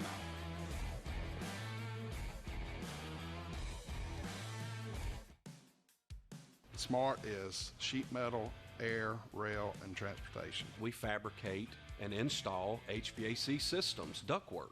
You can't just go to Home Depot and buy our product. You have to build our product. If you can dream it, we can build it. That's our motto. Our sheet metal workers are really proud of that work. They want to look back and go to a Falcons game with their family and point up to show what they did. In sports, an edge is everything. Hard work, practice. Let's stay focused out there. It all adds up for your athletes. But what about your field? The right surface is a powerful advantage that allows them to train effectively and safely. Here we go. And when the lights come on, your team will be ready to win. You bring the vision, we'll bring it to life. Sports Turf. This is how we do it. The Great Atlanta Bash is presented by GeorgiaConstructionCareers.com. Transform your future today. Start of the third quarter here in Midtown and a 12-0 lead for 9th-ranked South Atlanta. Game one of 3 today. We've got Mays and Douglas County in our 4th game of the day, or in our 4 o'clock game, I should say. And then our 1 o'clock game coming up next. Should be a fun one, Rusty, as Carver, state finalists last year in 3A, take on the Riverdale Raiders. Yeah, I want to see, we saw Coach Miles early last year, and we talked about it last night. You watch Carver in game 1 early on last year thinking this team's going to play for the state championship, and, man, they went on a run. Coach Darren Miles has done a tremendous job with that program over the last 20 years and turned them into a state championship contender. They're currently ranked number 3 in the Score Atlanta 3A top 10. So South Atlanta kicking off here to Chapel Hill as we begin this second half. Gilberto Soto Torres has it teed up there at the 40-yard line. And Jelani Lovett and Jackson Thompson are typically the deep men. I see Lovett, and I see Ja'Kai Roberts instead. So Roberts is going to be the one who takes it at the 15-yard line. And Roberts bounces off a man, and a nice return by Ja'Kai Roberts might get erased, however, by flags on the field as he returns it to the 36. So let's check the penalty call.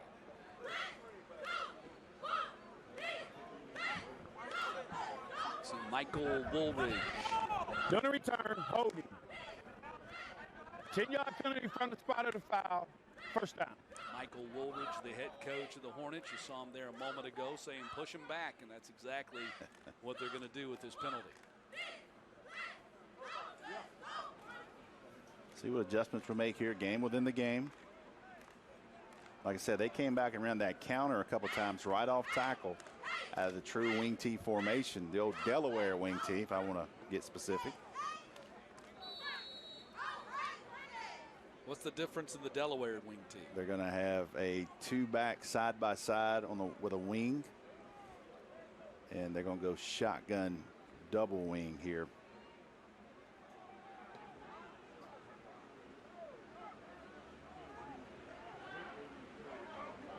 Run up the middle by Rod Payne. Pick up a 5 on the play. Close to 5, maybe just 4. Still fine. I mean, that's, you want to play in front of the chains. 2nd, 6, 4 yards pop. You can make a living off that.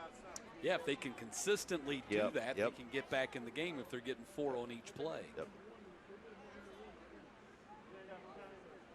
This is this the Delaware you were talking about? Yep. That's the 34 power, 33 power, basically what they call that, 32 power. 2nd consecutive carry by Rod Payne. And he gets another 4 on the play. Got a player down, and they're saying that oh man, it doesn't. But he's okay. He's in some pain. Timeout.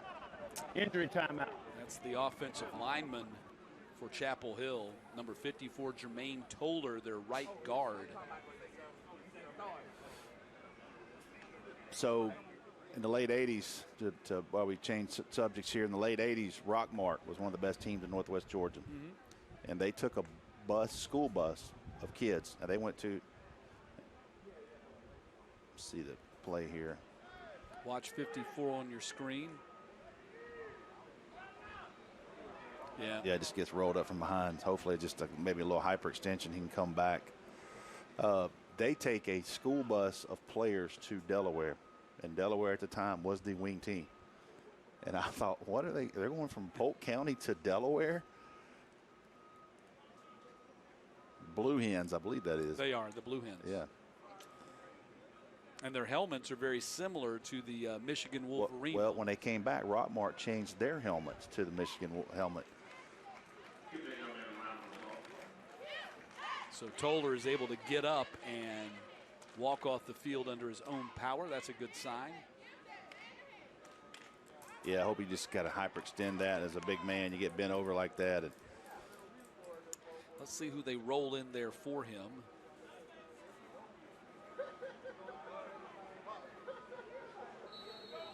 Looks like Colin Bell, 5'10", 228 junior, comes in for him. It's 3rd down and short.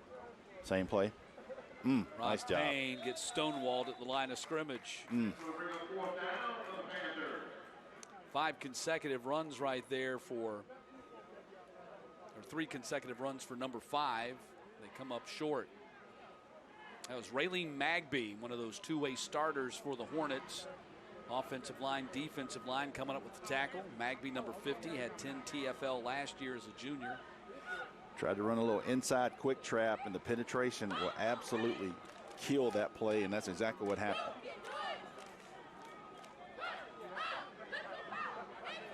So Lucas Davis on the punt again, standing at his 10-yard line. So they got 4, they got 4. And tried it again. And Yep. had stonewall. Yep. Penetration would kill that play. See if they come back next series with that little counter they were successful with. Kick coming over here to the near side. It's not a good one. It's going to roll out of bounds at the 44-yard line. That's just a 20-yard kick, and South Atlanta is going to have great field position for their first possession of the third quarter. Yeah, I get the concept. You hear coaches say it all the time, keep running the play until they stop it. Yeah, well. Sometimes you got to mix it up a little bit. Yeah. It worked twice. Yes. Three times you might be testing your luck. But that play will set up something down the line, either keeper or that counter.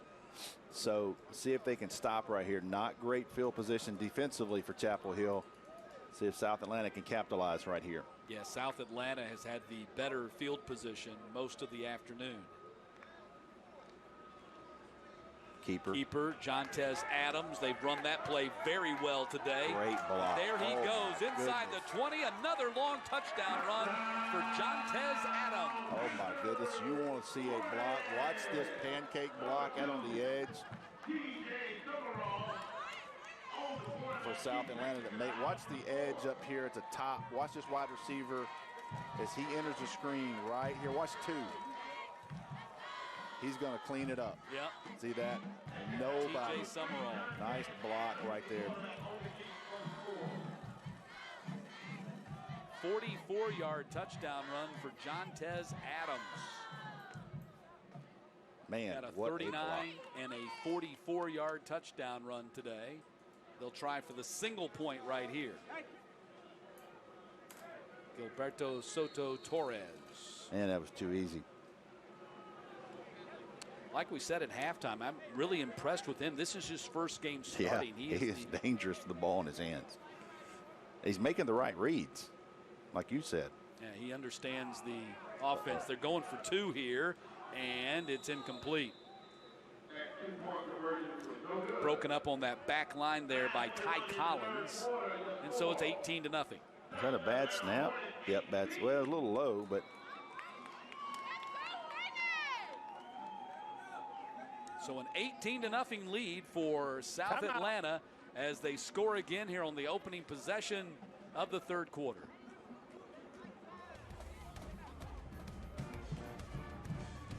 Back again, huh? You must love losing. You're buying the next one. You gotta win one first. Okay. Mix and match your two favorites for $3.29 at any size soft drink for $1. Ba-da-ba-ba-ba. It's time to amp up the fun at your local Ford dealer during the final days of the Summer Supercharged sales event. You still have time to lock in your order on select Ford vehicles, and we'll lock in your rate. Even if rates go up before your order comes in, you're protected. So stop by your Ford dealer today during the final days of the Summer Supercharged sales event. Now lock in 2.9% for 60 months on the 2023 Bronco Sport and Explorer, only at your local Ford dealer.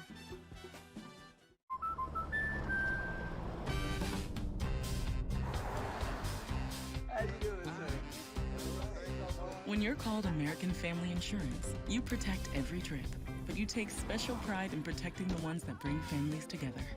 Protect your car and what's most important with an auto policy from American Family Insurance. End of the road trip. Get a quote or find an agent at amfam.com. Hey Atlanta, we're the #1 certified used vehicle dealer in all of Georgia. Why? Quality vehicles, fair prices, and a really fun experience. With Beaver Direct, whether you purchase a Toyota, Ford, Honda, Nissan, Chevrolet, Lexus, BMW, Subaru, they're all certified. No one else can offer you that. Every vehicle gets a 164-point inspection, meticulous reconditioning, 12-month, 12,000-mile platinum warranty. Check it out at beaverdirect.com and see for yourself why Beaver Direct is #1. Back again, huh? You must love losing. You're buying the next one. You gotta win one first. Okay. Mix and match your two favorites for $3.29 at any size soft drink for $1. Ba-da-ba-ba-ba. The GeorgiaConstructionCareers.com Great Atlanta Bash is sponsored by Score Atlanta, your source for Georgia high school sports. Gordo's, Fiesta every day. the Georgia Elite Classic. Nominate yourself today for the December All-Star Game. McDonald's, brought to you by Greater Atlanta Area McDonald's. Download the app for great deals. And by Rough Draft. Text DRAFT to 66866 to subscribe. 18-0 South Atlanta here, opening 2+ minutes of the third quarter. 44-yard touchdown run by Jontez Adams. 2 touchdown scores for the senior quarterback today. Matt Stewart along with Rusty Manziel. Thanks for joining us. Game 1 of our Great Atlanta Bash Saturday triple header. Taken by Roberts inside the 20. He gets slammed to the ground and out of bounds, shy of the 30.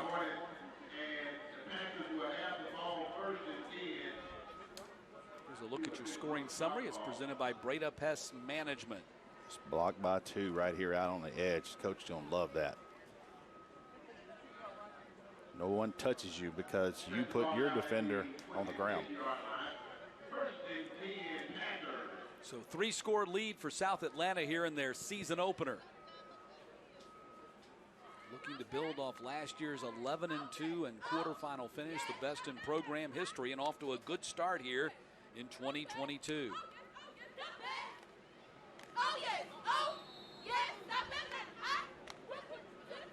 Jalen Wyatt checks in from the sideline with the play call.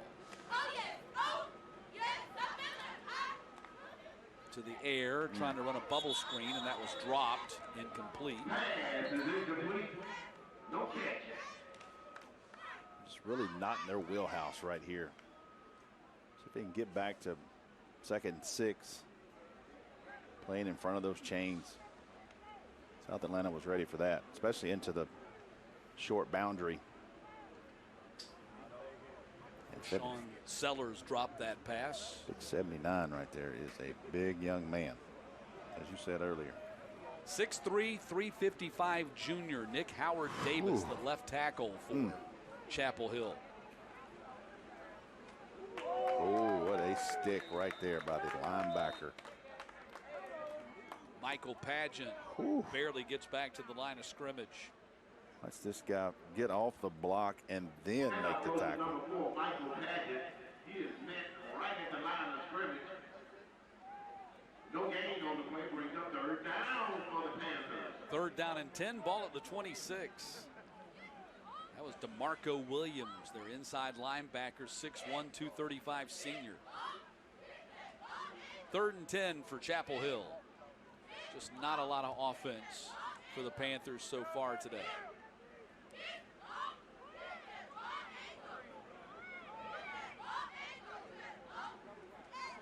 Wyatt going up top and missed his man at the 45-yard line. Had Michael Pageant open and could not connect. Man, just a little, call that a flag route, little corner route. Oh, just out of the fingertips. Lucas Davis on to punt again for the Panthers. He's standing at the 14.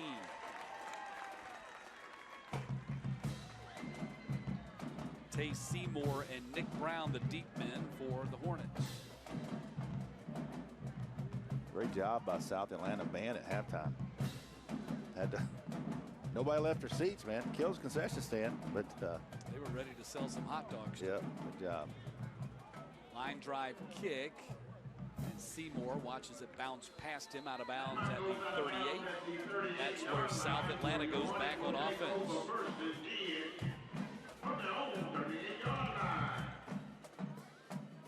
Pretty clean performance by South Atlanta so far today in their season opener. Yeah, I'm impressed. Defensively, fast, speed up front. I mean, you know, you start talking about other guys on this team. We're seeing it today with Adams. He's showing me some athleticism, and coach thinks he might be a safety. Yeah. You know, but that right there's some juice now. Yeah, in fact, Coach Woolridge said, man, we're hurting him playing him at quarterback from the standpoint of recruiting. How smooth he is right here. Just waits on the blocks. Yep, outrunning people, football instinct. Great reads and waiting on his blocks. You're right, great instincts for him. Guarantee there's a lot of AA schools watching this game this morning going, man, that is not a team we want to deal with in a tournament situation in November and December. Kewan Brown on the cut back up the middle. Dropped at the 42-yard line. The difference right now, I think both teams are getting good penetration. He's turning negative play into 5. It's second and 5, second and 6 now. And that's what a good back does. Positive yardage. People get so carried away with 40s. Give me somebody that can make it 2nd and 5. Adams goes to the air and misses his man, Steve Moore. He had threw him it behind him. Yeah, he had him. It's one of the few times today that they've misfired on a play. Third down and 6. Here in Midtown Atlanta, just off of Piedmont Park. Eddie Henderson Stadium, formerly known as Grady Stadium, on the campus of Midtown High School, formerly known as Grady High School. So third down, Adams, heavy rush, and they got him back at the 30-yard line. A quarterback sack, Greg Wardlaw. Man, he was a free shot too, man. He just beats the right tackle. Watch this play at the bottom of the screen. Inside move right there, and boy, that kind of worries you, free shot. Good job just to hold on to the ball. I mean, he is on you. Savion Edwards will come on the field to punt for just the 2nd time today. Big time play by Greg Wardlaw, the 6', 197-pound junior Mike linebacker. Top returning tackler on this Panthers team, close to 70 stops a year ago.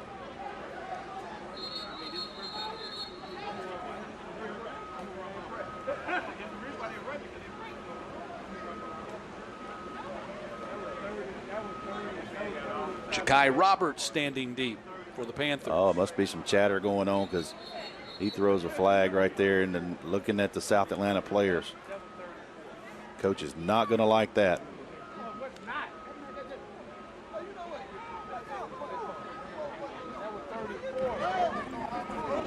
Unsportsmanlike, 10-yard penalty from the previous spot. Here. Now on Edwards' first punt of the day, they got close to a block. Yeah, I'm you know, well, you want to give up nothing easy if you miss this one. Could have good field position right here, but. That's Kewan Brown standing back there to punt now. Yep. We're, what, 4th and 40? Forever. Kewan Brown standing at his 5-yard line. And that's a line drive kick. It's kicked into the line. And that is going to be out of the back of the end zone. And that will be a safety. Oh, my goodness, man. All he had to do was fall on top of it and recover for a touchdown. Instead, for some reason, he tried to scoop when that was not necessary. They do get a safety out of it. Oh, man, I'm telling you, I'm standing beside the Chapel Hill coaching box, and they almost had a heart attack themselves. I mean, you get a positive play and you get the ball back, but that young man is going to learn you just fall on that ball.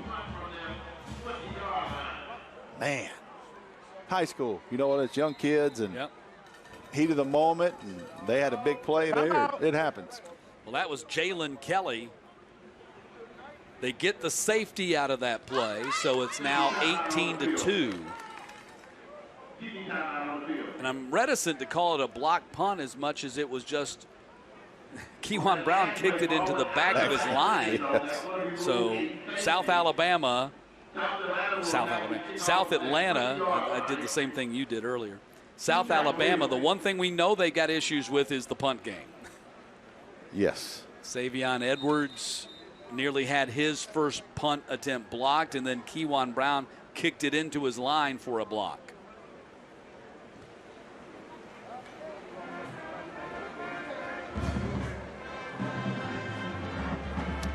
So South Atlanta will be kicking off here.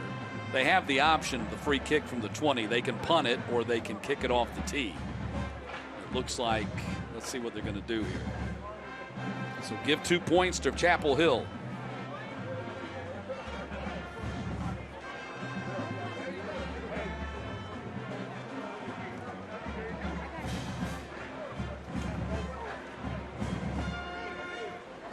It looks like Kewan Brown's going to free kick punt the ball here rather than kick it off. And a lot of times coaches will choose to do the punt rather than kick off the tee because you get the hang time. Yep. Although Brown's going to kick it off the tee. I thought he was going to punt it.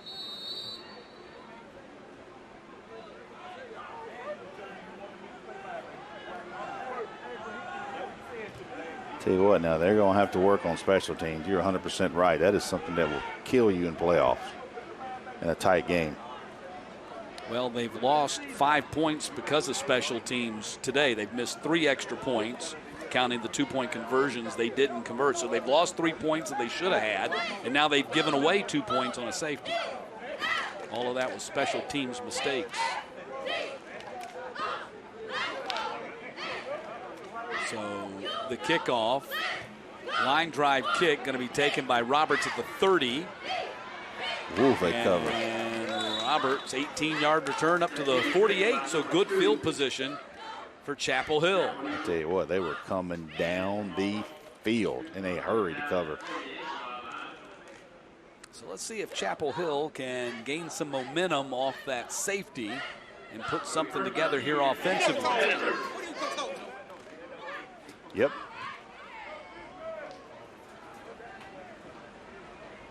I thought the Chapel Hill coaches beside me were going to fall out of the booth. Well, they missed an opportunity. They did. And there's few and far between right now, but still a really good play. Ball back at midfield with a chance.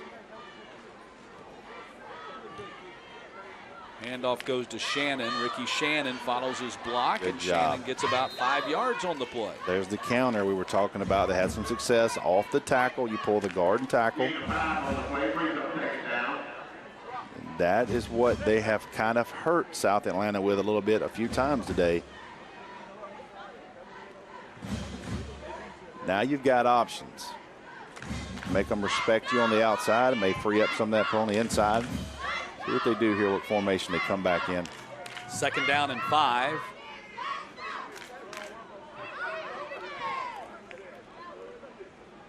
So they're counting the numbers, looking at the play. Might have to take a timeout here. Yep, they got Delay game. Oh Offense. my goodness. 5-yard penalty from the previous spot. Oh my Second goodness. down.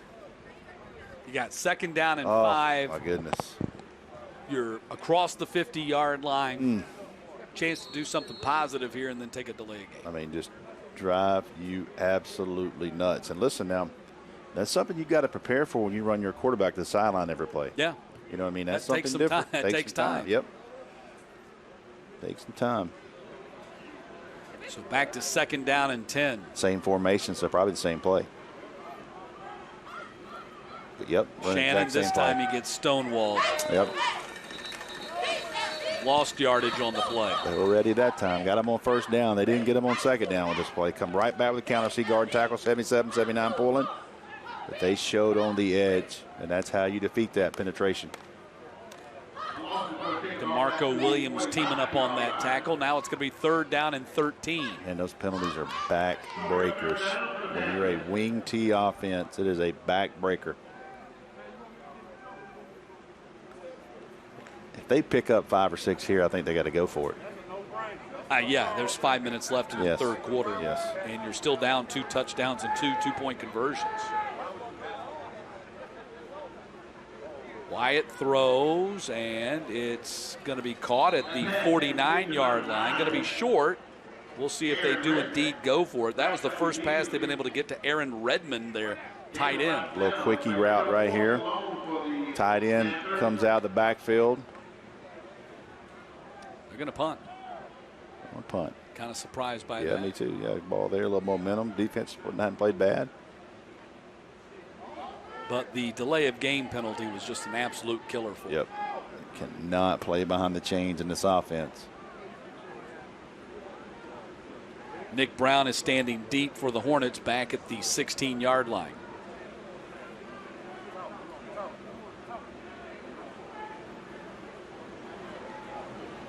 Late getting personnel. They might take another delay here. My goodness. No, they did not call timeout. Yep, they did. So now, Matt, you take a timeout, which takes you away from the second half. Do you change your mind and go for this? We'll see if they do during this timeout.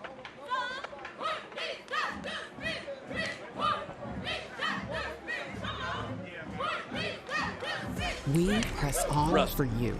They don't because take it's the our time. mission. Dedicated to investigation. Because the facts matter. Fueled with determination. Because it's our calling. Driven by passion. Because you deserve to know what's really going on. Please support real journalism. Let's get it. Get it. Yo, you know we're not shooting threes, right? Definitely not shooting threes. Introducing Gatorlight. Stick and move. Rapid rehydration. Ready, Day? Let's do this, Ryan. Plus a specialized blend of 5 electrolytes. Game day. See, you learn quick. Watch out. You rehydrate well, too. Gatorlight. Rapid rehydration. All G. The GeorgiaConstructionCareers.com Great Atlanta Bash is sponsored by Peachtree TV, Atlanta's own. The National Signing Day Frenzy. Celebrate Georgia's seniors and the next stages of their careers. Dog Nation. Visit DogNation.com for the latest Georgia team news and recruiting information. Wendy's. Choose wisely. Choose Wendy's. And by CBS 46 First Alert Weather. Download the app in the App Store. Look at South Atlanta here, and we talk about guys kind of bursting onto the scene. And Matt, we've seen it over the years. Jontez Adams, quarterback here. I've been impressed with him. I have too. The recruiting report is presented by Dog Nation. He has been impressive.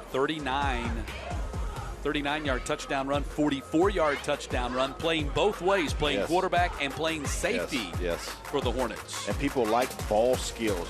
You handle the ball every play, and that translates over to the defensive side, able to play the ball.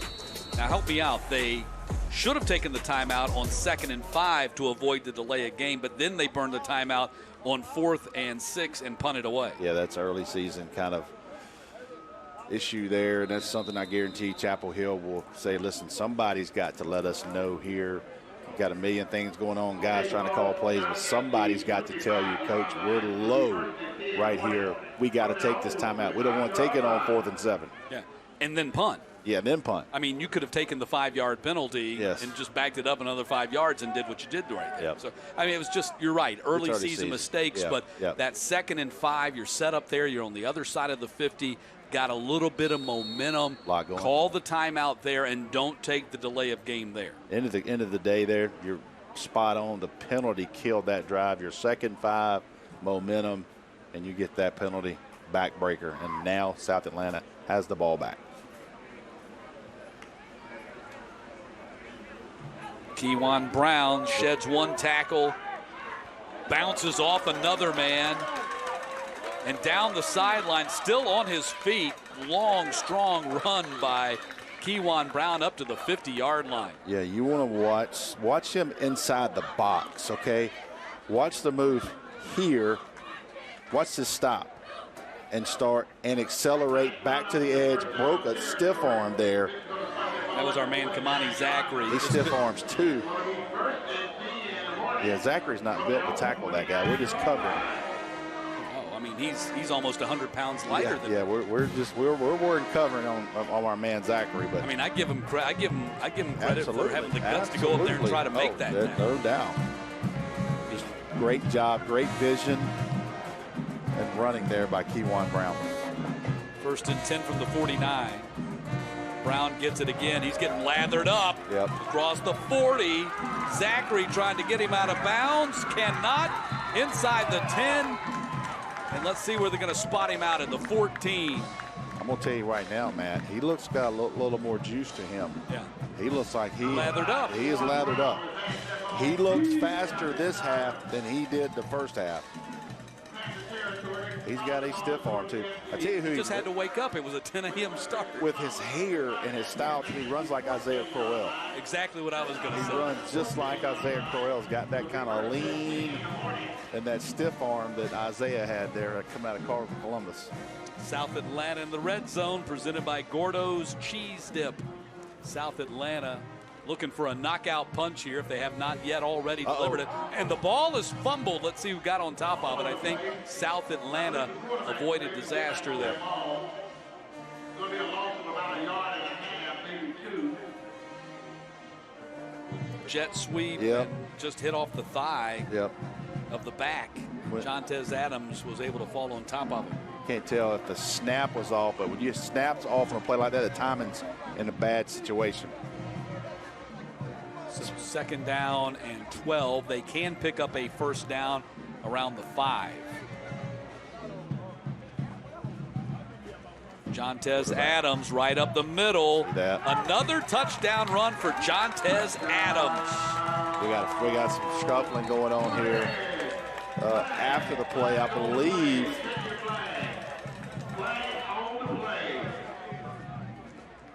Can't tell if that was after he scored, but there was definitely some extracurricular activity going on the bottom of the screen here. Can't see it, but helmet comes off, so it'll be an interesting call here. The key is, does it negate the touchdown? I don't think I wouldn't. If he's after he's in the end zone, but the play.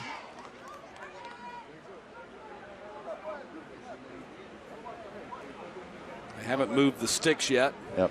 See what we got here. Chapel Hill player came off the field.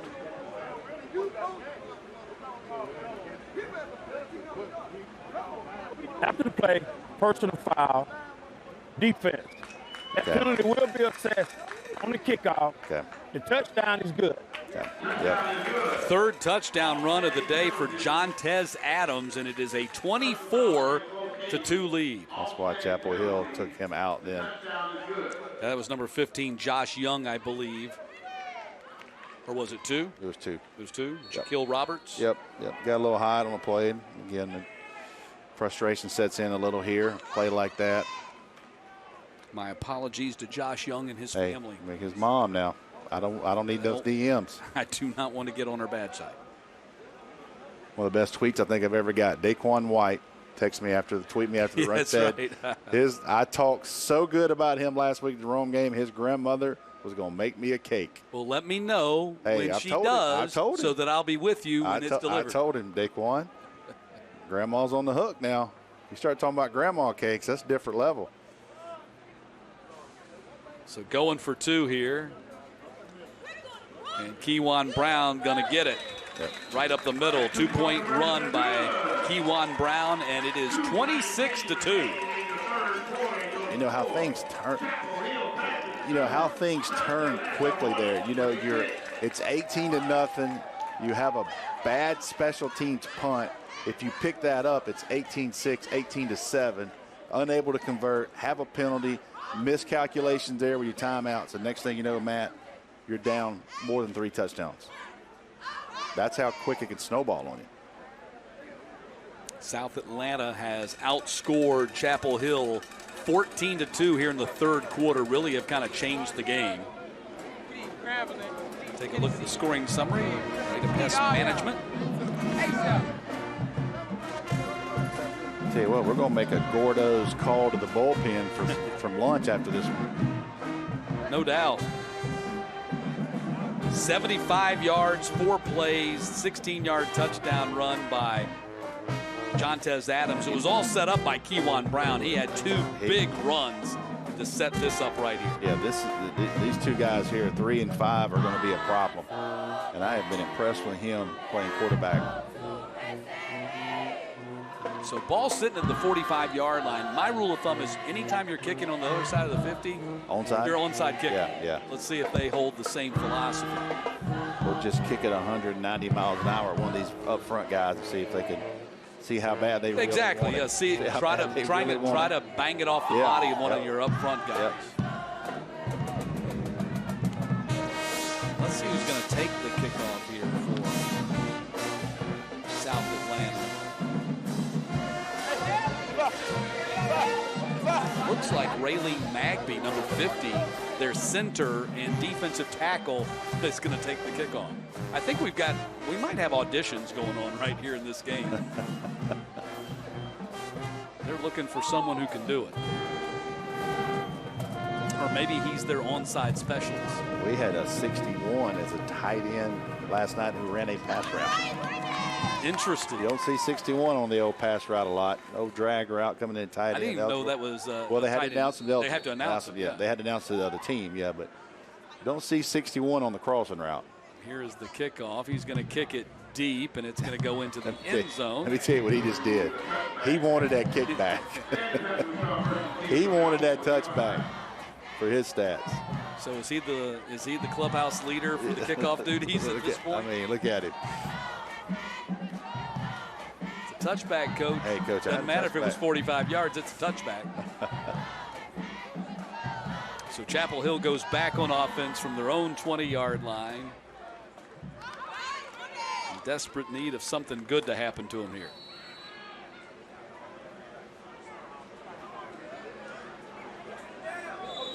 No, oh my goodness. Timeout called by South Atlanta. Yep, they're missing it. Savion not out there. Hey. Stop it down. Yep, at 10. Doesn't take you long from the box to call that down. 219. So Savion went running on the field, and they said, no, you get back, and they send Cedric McGee out there.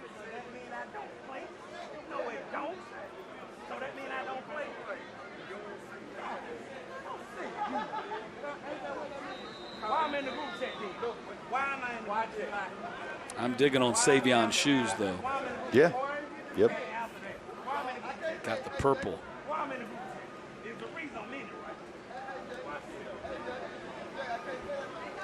Most everybody going with the standard black. He's got purple. Hey.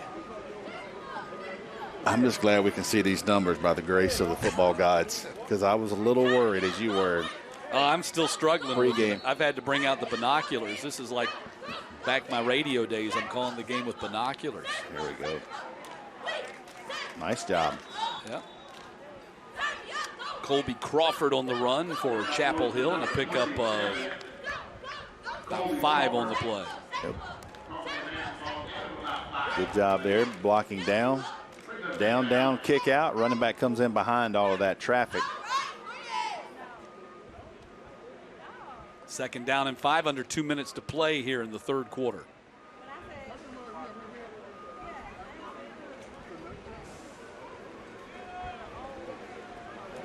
Here we go, the true wing here.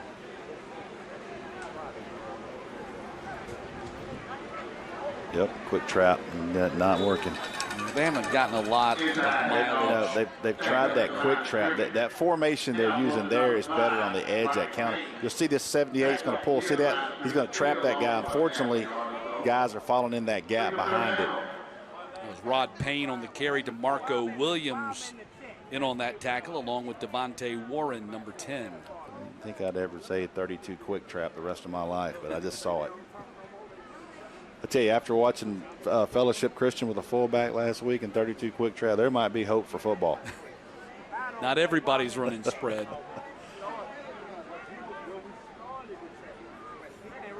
Third down and 4.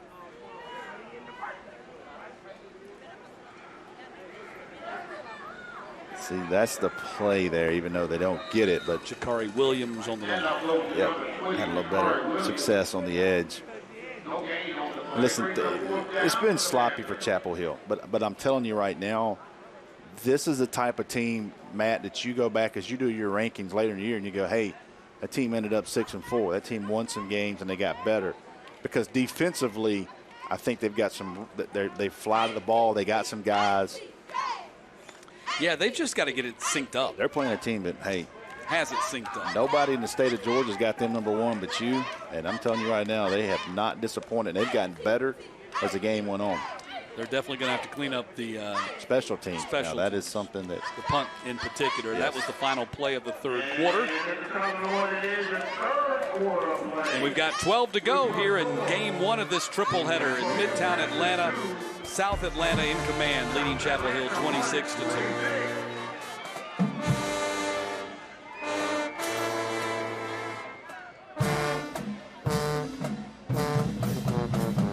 I'm Monica Pearson. Let's go one-on-one with Atlanta radio celebrities. This season of Love and Hip Hop Atlanta is the most challenging for me yet. It's Monica Pearson one-on-one Sunday at 8 p.m. on Peachtree TV. Every child deserves the opportunity to attend college no matter their family's income. That's why CBS 46 reports the mayor's 5K on the 5th runway happening Saturday, October 8th. Visit atl.com/5K for more information. And we'll see you on the runway.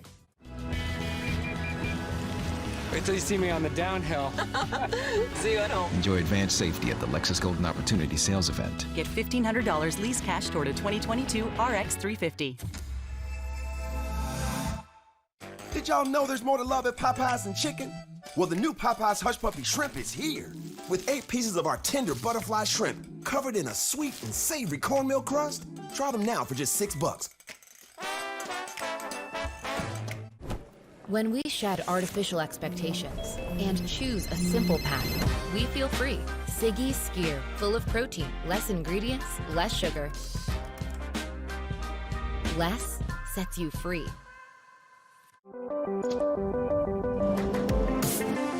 Discover intuitive technology at the Lexus Golden Opportunity Sales Event.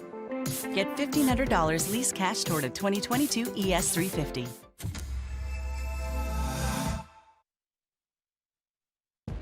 Start of the fourth quarter, been a long day for that man. Head coach Brad Stevens, second-year head coach for Chapel Hill. His team down 26-2.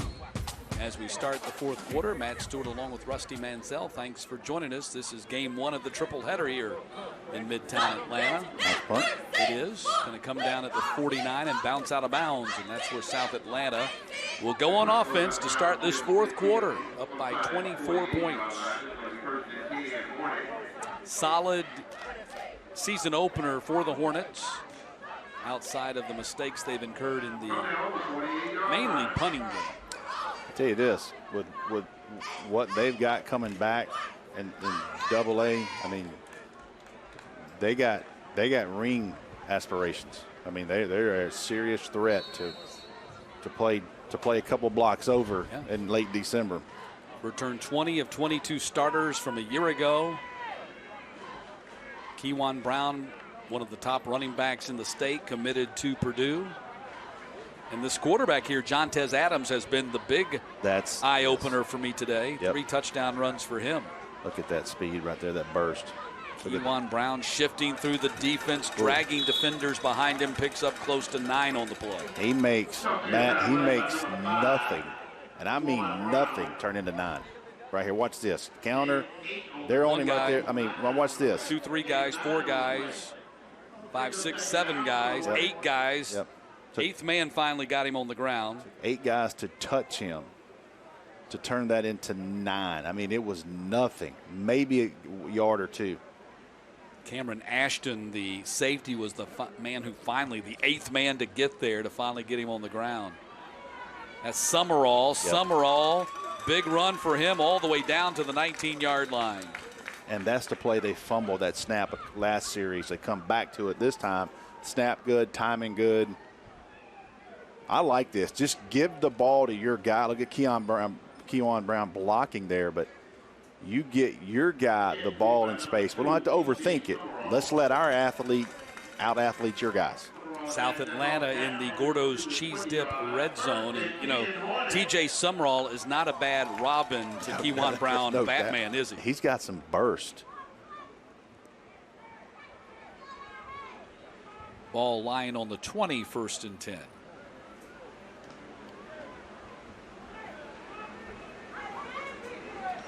Change of play. Gonna move him over, so that means I think they got numbers at the top. Brown, man misses in the backfield. He changed Another his own misses. direction. Turns the corner, gonna step into the end zone for the touchdown. Second touchdown rushing of the day for Kewan Brown. It's 32-2. That play was intended to go to the top. And I want you to watch the change of direction right here. See that? Penetration, and then he just does the rest on his own. He has been a lot more explosive. You know, he had some cramps early in the first quarter. And we kind of talked about that. We've seen everything, but maybe that fifth gear, he has been faster in the second half, and he is every bit as good as advertised right now. There's no doubt. Purdue fans watching this right now they're excited and they're ready for this broadcast to end. Yeah, when you talk about AJC Super 11 players. AJC Super 11. I did not vote on that. Todd Holcomb called me. We discussed some guys, and he asked me my opinion. And I said, if you're going to make that call, I can't argue against it. And he's looked good today, no doubt about it. Yep. And like you said, even better in the second half. Yes. I do not vote, make that clear, but he asked me for my opinion, and I could not argue that selection by that committee. PAT is up and good. He's converted by Gilberto Soto Torres. 33-2. 2 touchdown runs for the Purdue commit today. Living up to the billing.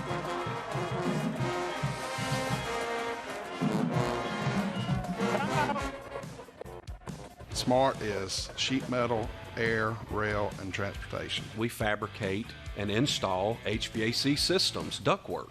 You can't just go to Home Depot and buy our product. You have to build our product. If you can dream it, we can build it. That's our motto.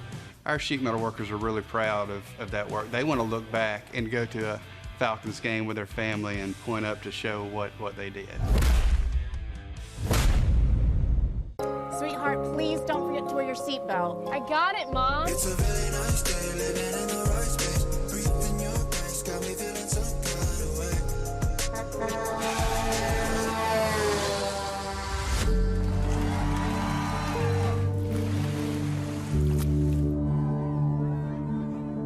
In the blink of an eye, so many tomorrows can disappear. Buckle up for your future, every trip, every time. A message from the Governor's Office of Highway Safety. The GeorgiaConstructionCareers.com Great Atlanta Bash is sponsored by the Georgia High School Football Hall of Fame. The greatest take the stage October 22nd at the College Football Hall of Fame. Ingles, low prices, love the savings. Georgia High School Football Daily, your best free coverage of Georgia high school football. And by The Score Atlanta High School Sports Newsletter. Subscribe today for everything Georgia high school sports. 33-2, 9th-ranked South Atlanta living up to the billing. Top 10 team in AA and looking very much like it. Leading Chapel Hill of 5A by 31 points. Scoring summary presented by Breda Pest Management. And a lot of Kewan Brown, 20-yard touchdown run to cap the 3-play 52-yard drive. Yep, been impressed in the second half. See him giving he has done nothing to hurt himself today.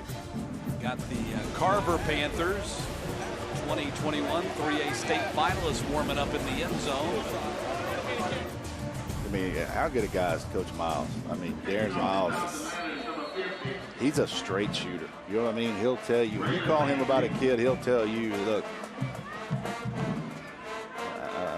so much respect for him and what he's done there. One of the top coaches in the state. Roberts on the return, makes a cut, goes down at the 33. He's still hot. He's hot if he does the other penalty.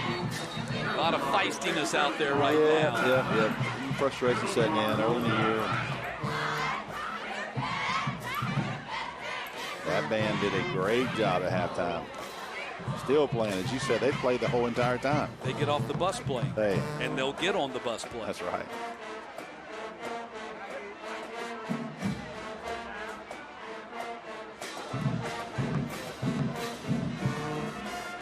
There was a flag dropped on that play.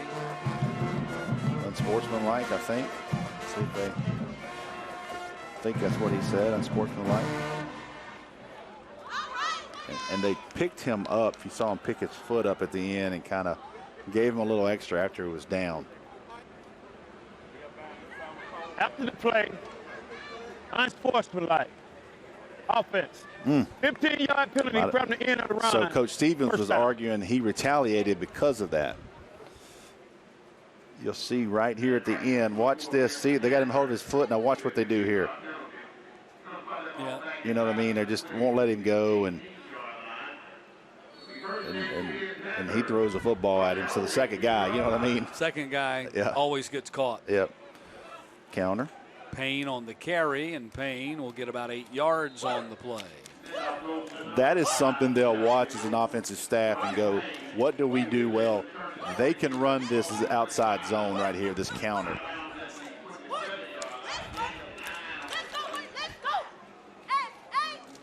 Second down and 1. Ball at the 27.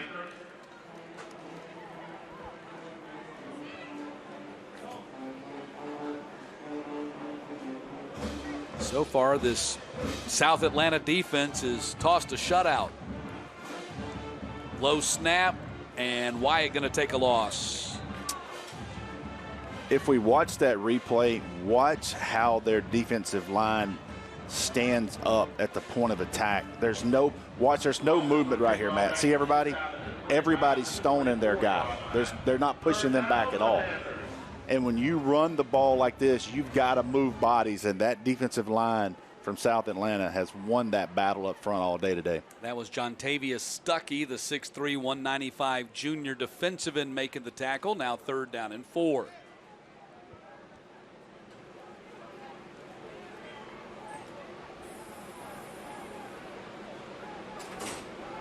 Wyatt not going to get the first down, I don't think.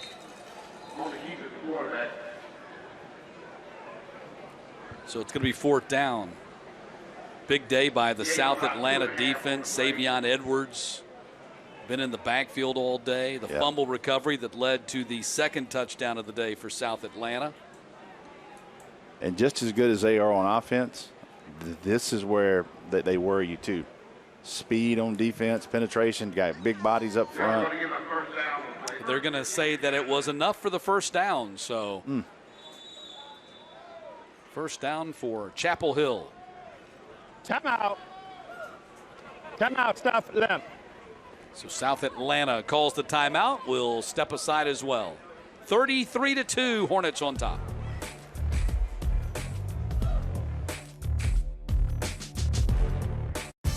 Tongue Torch, Zax Sauce. Tongue Torch and Zax Sauce? With Zaxby's Chicken Finger Plate, the question is not will you sauce those hand-breaded fingers? The question is, can you get extra napkins? Endless sauceabilities, only at Zaxby's. Georgia Power is here with a little reminder of how easy it is to save energy at home. Because it's often as simple as a twist, or as easy as a lift. Visit GeorgiaPower.com for tips and programs to help save energy and money. Becoming the #1 certified dealer in all of Georgia was no easy task. It required the highest quality of vehicles at the fairest prices, plus superb customer experiences. Now we've expanded our certified program to include every brand of vehicle. With Beaver Direct, it doesn't matter what brand you choose, they're all certified. Every vehicle will be thoroughly inspected and expertly reconditioned. Each includes a 12-month, 12,000-mile warranty. Visit us at beaverdirect.com and see for yourself why Beaver Direct is #1. Did y'all know there's more to love at Popeyes than chicken? Well, the new Popeyes Hush Puppy Shrimp is here. With 8 pieces of our tender butterfly shrimp covered in a sweet and savory cornmeal crust. Try them now for just $6.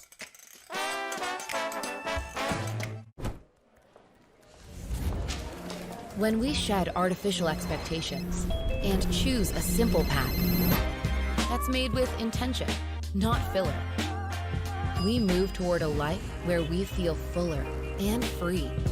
Siggy's Skyr, full of protein, less ingredients, less sugar.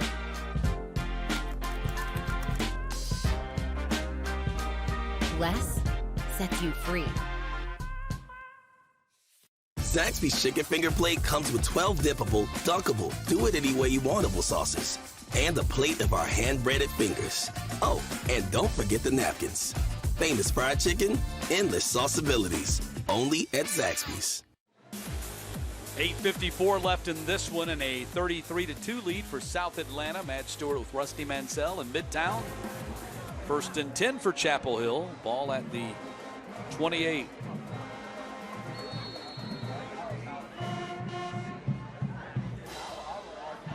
Wyatt going to hand off on that counter to the far side. That was Colby Crawford picking up about 4 or 5.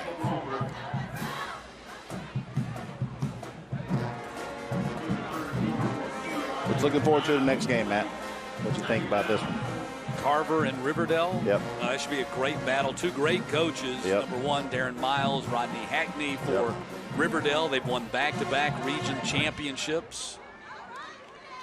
9-1-1 a year ago. And, of course, Carver got all the way to the state championship game, lost to Cedar Grove. They were 11-3 last year, 2 of their losses to Cedar Grove. What a run they went on. That trap Second play down. is not working. That has been smothered all day. That trap play is going to be put up for a little bit. Yeah, that has not the worked. Penetration. They're just blowing it up. 58 there's like I don't even know who to block, and I get it because there's 2 guys in the backfield before he ever pulls. Cedric McGee in on the tackle. 3rd down and 5.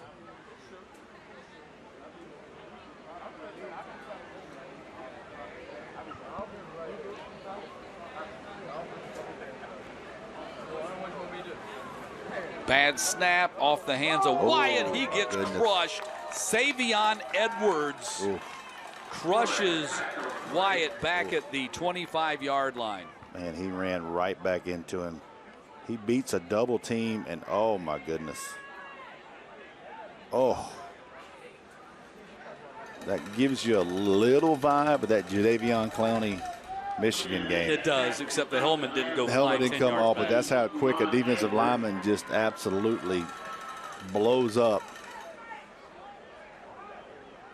Savion Edwards, 6'5", 275, looking very much the part of a college football defensive tackle, committed to Memphis. And Memphis is hoping this game goes off as well pretty quick. Memphis and Purdue's like, can we cut this thing now? Y'all get on to Riverdale and Carver. 4th down and 12. Lucas Davis back in there to punt. You look at him, and he's 6'5". He's probably right now, if I bet, he's 265. But in 3 years, that guy will be 300. Oh, yeah. Offense.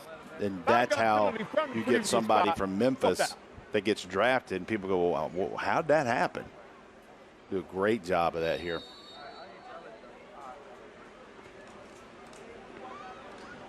Well, Memphis just wait their turn. They keep tearing down conferences. They might be in a Power 5 before you know it. Yep.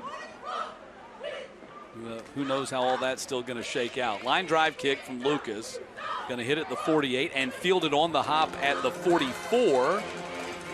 And Good Nick tackle. Brown Up, you get it? Yeah, really down at the 48-yard line. It was a good tackle right there by It's hard to do to break down. Ty Collins. Yep.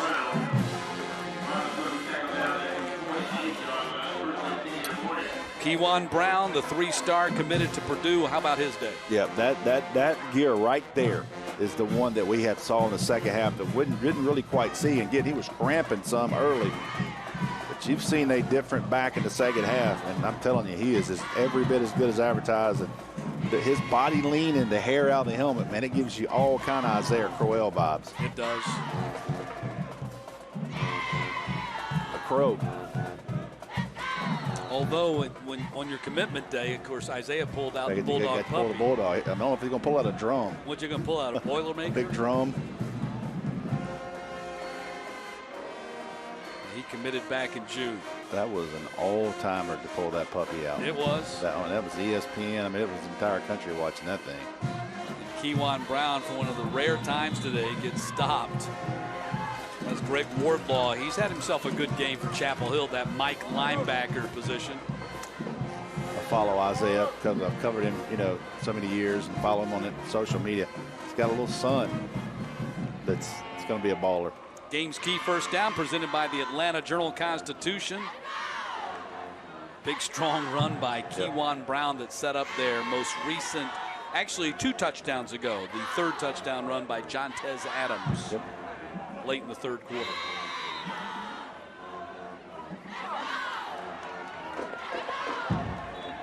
Who's going to go home more tired tonight? The band or Keon Brown? Because both have put in a lot of reps.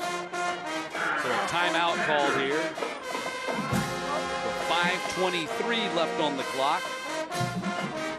2 more games to come here. 1 o'clock, we've got Carver, Atlanta taking on Riverdale. 4 o'clock, it'll be Douglas County versus Mays.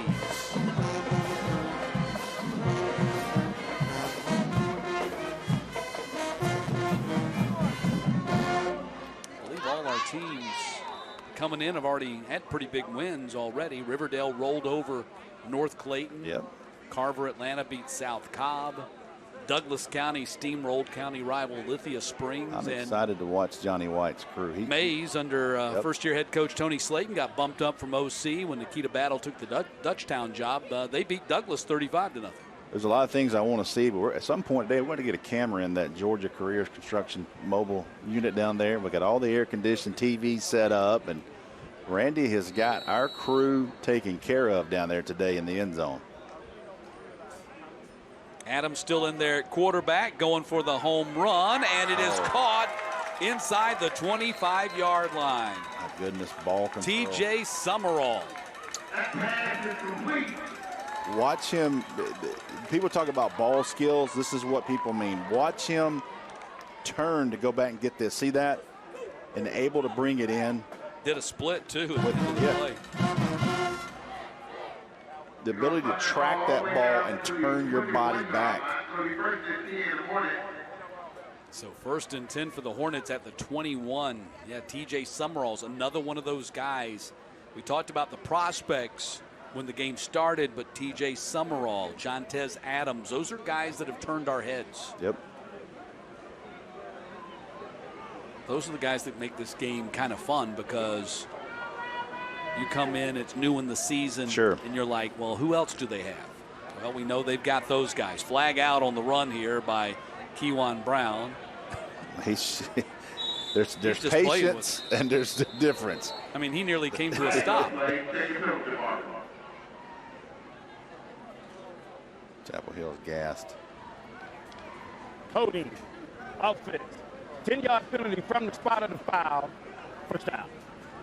So that'll back him up. Carrollton beating South Paulding last night, 28-21. That was one of the big games in the Metro Atlanta area last night. Watch this. He comes to a stop. I mean, a literal stop. So ball back at the 34 now. 1st and 23.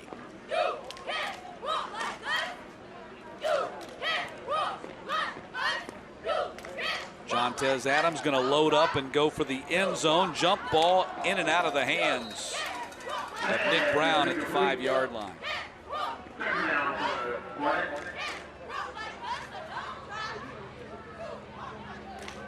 You know, we talk about 7A and teams, and hey, my daughter Kelly Mansell evidently picks Walton, and that's her pick, and she made big that win last night over Walton. Big one. Yep. Walton beat Brookwood. Their big win for the Raiders. Yep. A team that bounced back last night that probably didn't play their best game and won last week was Kennesaw Mountain. Had a big win over Campbell. Well, we know this. Walton's going to score a lot of points. There's That's their no second doubt. straight 40-plus game. Kewan Brown on the carry. Changing gears as he runs. Really impressive how he's able to shift gears. Yes. It's almost as if you can see him downshifting, upshifting.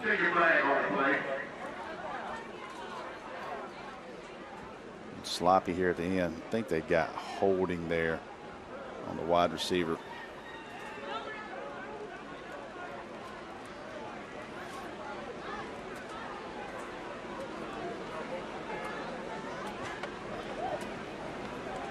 After the play, personal foul, offense. 15-yard penalty from the end of the run. 3rd down. Yeah, you don't want to see it end like this.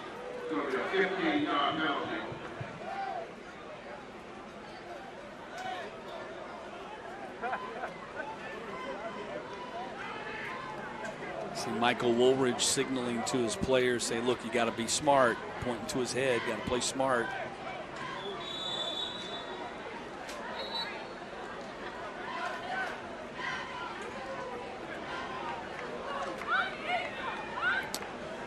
Kewan Brown taking off his gloves on the sidelines. He's done for the day.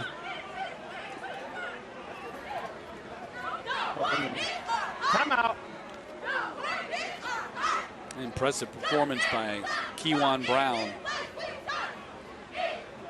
Yeah, a chance to see Westlake last night. I know we talk about this when you're calling the game when the game is hard to watch the box, but that Juan Gadsden, that left tackle for Westlake. Yeah, 6'8", 348 sophomore. I think he's the only returning starter for Westlake on their yeah, offense. I think he has that 5-star potential. People start talking about the next left tackles and stuff like that. Big basketball player. Dad played basketball at Georgia Tech. Yep. So, you know, you look at him at 6'8", a guy that can bend, and he was a starter last year at Westlake as a freshman. And this guy is that is definitely one guy to watch. The other guy, Avion Terrell, the 4-star corner, he's committed to Clemson. Yep. He was devastating for Crisp County in the punt return game, had over 100 yards of punt returns, including a 65-yard punt return touchdown. Showed some Deion Sanders qualities.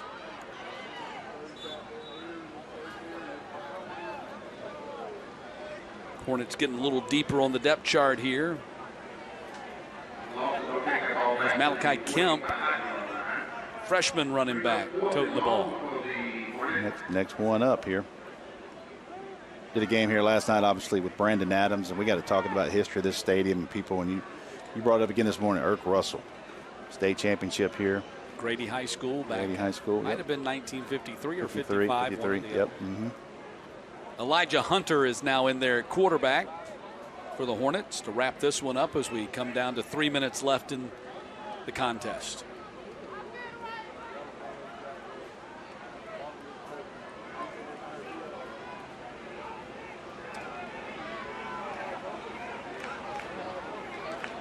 Got a lot of newbies in there trying to get lined up right. Yep. Hunter. Take a shot. Throws intercepted at the 20-yard line. That's our guy. Kamani Zachary down the sideline. He's got some speed. And Zachary finally brought down out of bounds at the 15-yard line. That is our guy. And how fitting is it for him to finish up with one of those today?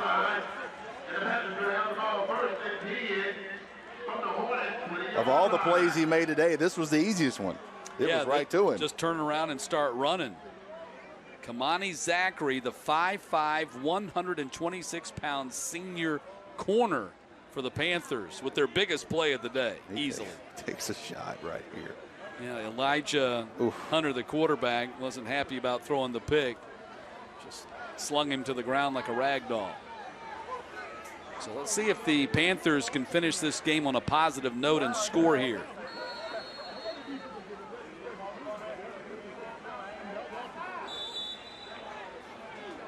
Play gets blown dead before it can run.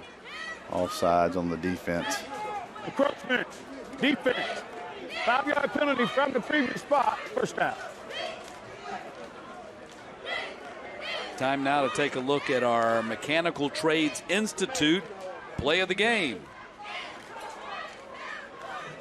Jontez Adams, the quarterback, the first of his 3 touchdown runs today, 39 yards right up the middle.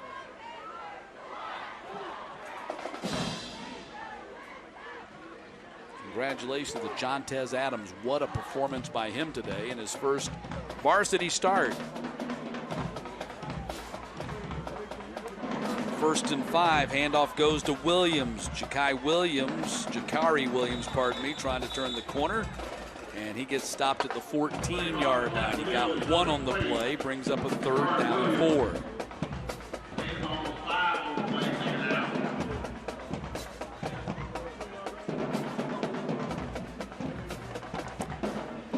So I wonder as we go into the next game, Heat picking up the games like who's in the best shape type of games, you know. Chapel Hill's in the Gordo's Cheese Dip red zone.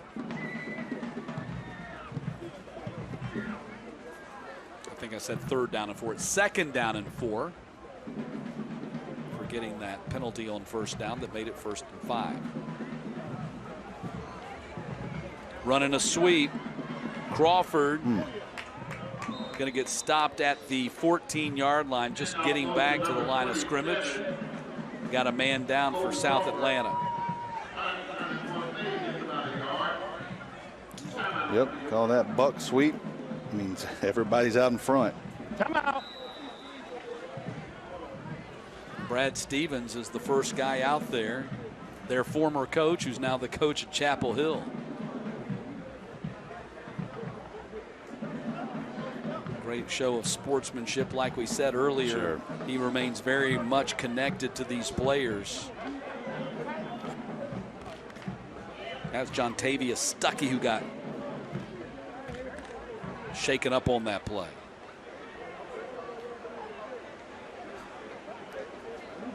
And all twisted up, and then they fell on top of him. And it's hot. It is, yes. So 3rd down and 4 from the 14 down to our final 1 minute and 12 seconds.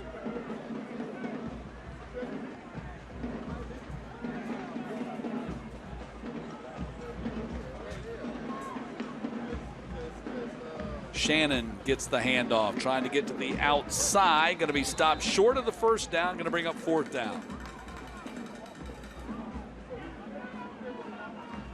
50 seconds and running here. It's been very hard for Chapel Hill to run against this South Atlanta defense today to this point. And you know the guys for South Atlanta, they want to keep the shutout. Absolutely. Do you see how hard they're coaching on the sideline? See their guys paying attention? Yeah, the 2 that was scored came on a blocked punt out of the back of the end zone. So 4th and let's call it 2.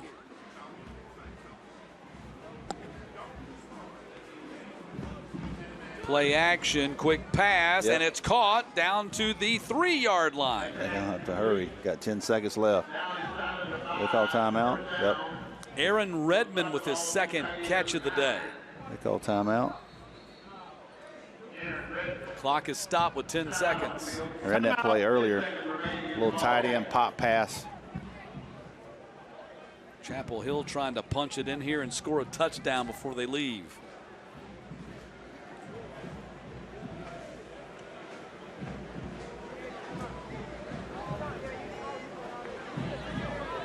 Good look at Kewan Brown right there. Nice opener for him. Yep. Hornets going to start the year 1-0. Playing out of state, playing an out-of-state team next week. Gray Collegiate out of South Carolina will be coming to town to play at Lakewood Stadium. I believe that's a Cam Newton Classic, I believe. Is it? Yeah. Grayson's playing an out-of-state team as well. I think Grayson's got, I believe, is it Grayson or Buford has back-to-back games against teams from South Carolina. Well, Buford plays North Cobb next week, so I think it's Grayson will play. Yeah, they played Mallard Creek last night, Buford, and beat them bad. Ran through them. And that is a straight T formation, and they go. And is that a touchdown run? It is. Yep. Ricky Shannon takes it in for the first touchdown of the day for Chapel Hill. Well, just when you think you've seen it all, they go straight T and just run power. Touchdown. I'm really showing my age, Matt. It's this offense. It's taking you back. Well, I didn't see. We didn't run straight T, but I've seen it before. Many, many years ago. Lucas Davis on for the PAT. And the kick is good. That'll be a nice finish of the day for Chapel Hill. 33-9 with 5 seconds left. Saw Executive Director Robin Hines here. Dr. Hines, Georgia High School, is here and spends a lot of his time in the Atlanta area supporting teams. Jasper Jewell obviously reason we're here, what he does with Atlanta Public Schools. And athletic director for APS. Yep, and can't say enough about North Atlanta, how excited they are about them starting 2-0. And great start. Huge win in Corky Kell for Atlanta Public Schools for North Atlanta. Came back and beat North Forsyth. Yeah. And then last night, a big win over Drew in game one. They looked good last night, man. Great Atlanta Bash. Looked real good. Yeah, Lennon, their quarterback, really like what I've seen from him so far this season. You're talking about a nice young man. Met him after the game and just seemed so humble. And thank you for the awards and having us on TV. He was very, very excited with his family last night after the game. Coach Hull told us leading up to the Corky Kell, they felt like this was the year for them to make that push, get into the playoffs, kind of establish their program as a yearly playoff contender. So Westlake and Hughes exit their region. So that gives you some more momentum. Nice. You have to deal with that mess. Those two teams.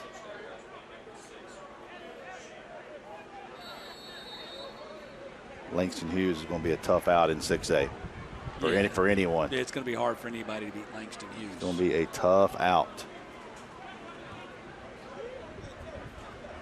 Ball hops up and they'll return it from the 16-yard line. Nick Brown on the final play of the game is brought down at the 33 in South Atlanta. 11-2 a year ago, state quarterfinalist, ranked number 9 in the state.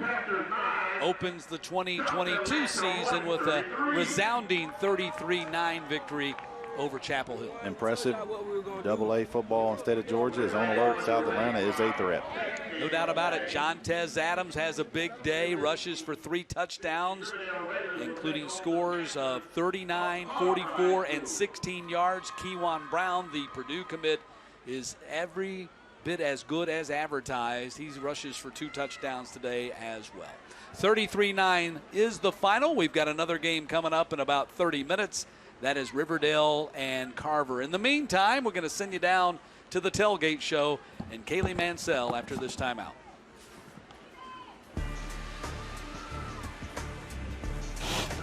Hey, does it matter if this leaks? It don't matter to me. Can't see it from my house. Illegal use of hands and proper training. GeorgiaConstructionCareers.com has 14 different highly skilled trades with tuition-free training in our certified apprenticeship programs to train you the right way. Find your career at GeorgiaConstructionCareers.com. Your athletes put in the work that leads to success. But peak performance takes more. It takes a surface that works as hard as they do.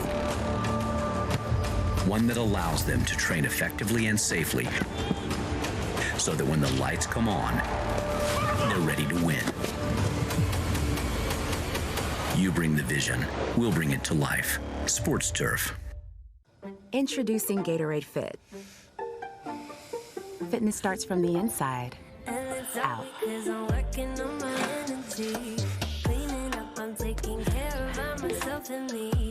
Get healthy, real hydration and no added sugar, artificial sweeteners, or added colors.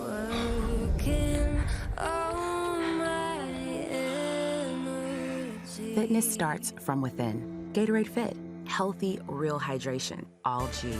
Brought to you by GeorgiaConstructionCareers.com. This is the Tailgate Show. I'm Kelly Mansell with none other than the infamous Jasper Jewell. So good to have you on again. Always so exciting.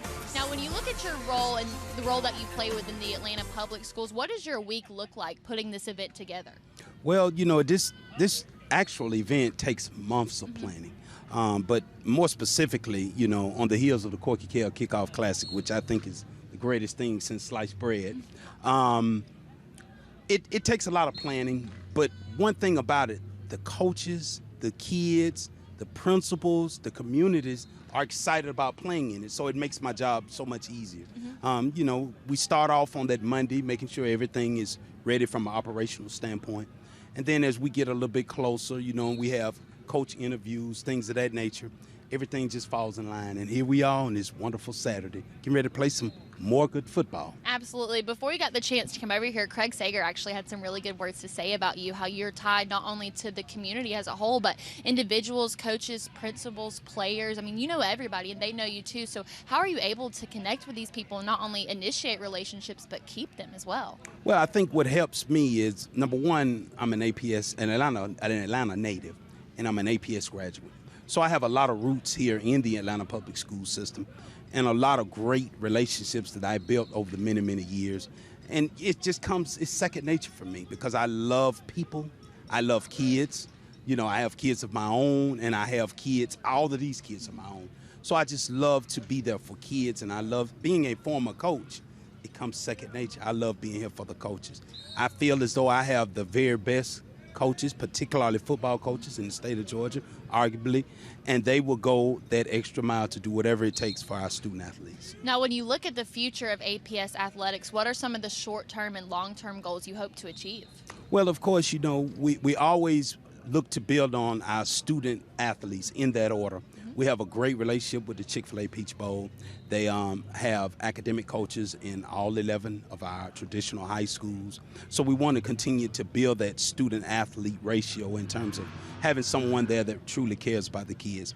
We've been blessed and fortunate to play games in Mercedes-Benz Stadium, Truist Park, as well as Phillips Arena. So we want to continue to strengthen our partnerships with those professional teams. And we want to do some outreach to the college teams in the area as well, because the biggest thing for me is exposure. I want all these kids to be exposed to the various things that there are in life to offer for a student athlete. Well, Jasper, if there's one thing I'm certain of, it's that we are blessed and fortunate to have somebody like you help us put this event together. And really, like you said, it's all about the exposure, getting those kids the exposure that they need. We appreciate you and the energy that you bring to us. I love it. But we will be right back with the players of the game, so stay tuned. I'm Monica Pearson. Let's go one-on-one with Atlanta radio celebrities, because you tend to be a very private person.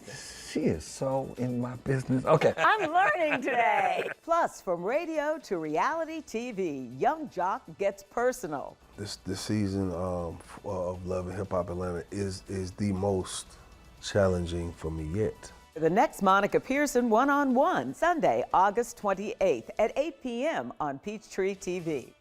Back again, huh?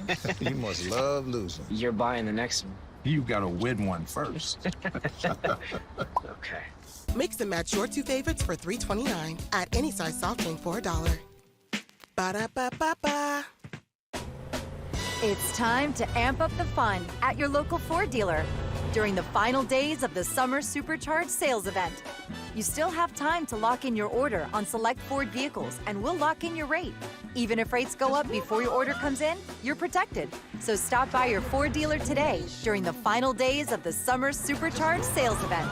Now lock in 2.9% for 60 months on the 2023 Bronco Sport and Explorer, only at your local Ford dealer.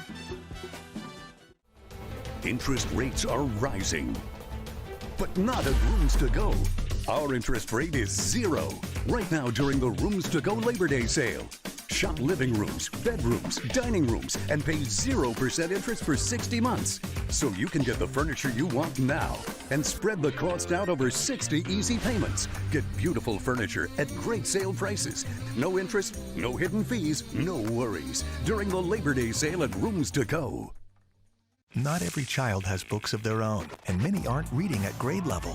That's why CBS 46 Cares Books to Kids has distributed over 60,000 books. Do you love to read? Yes. Yes. Read.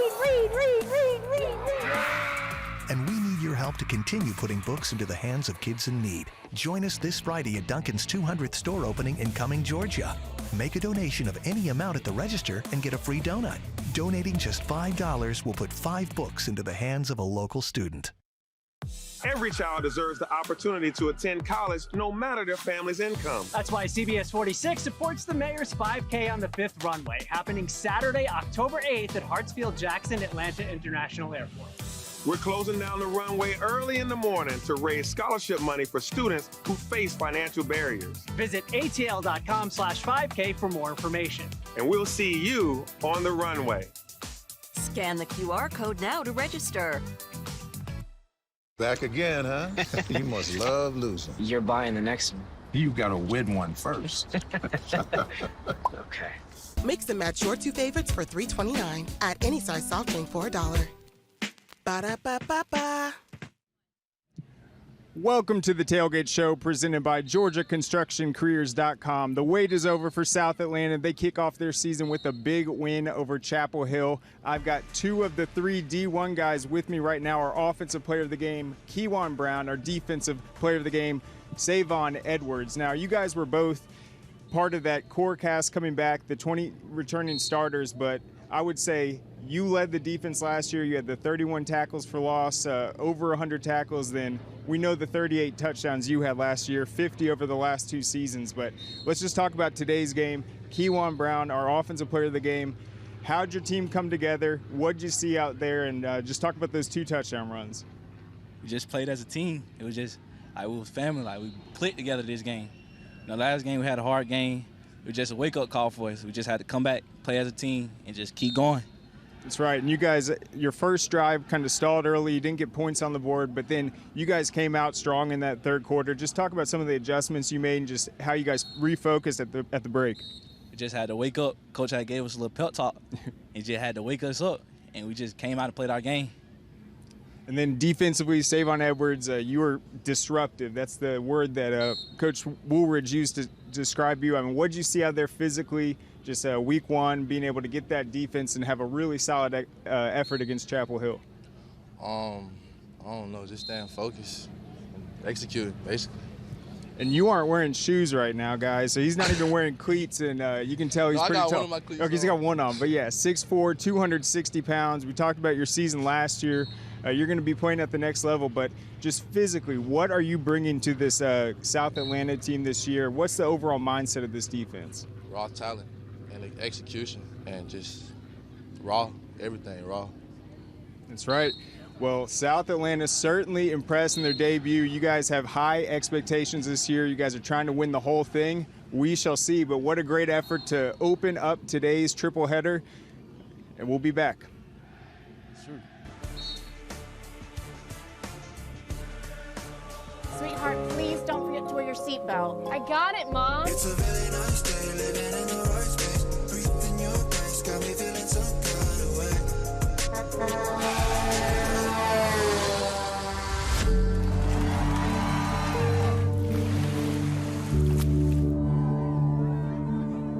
In the blink of an eye, so many tomorrows can disappear. Buckle up for your future, every trip, every time. A message from the Governor's Office of Highway Safety.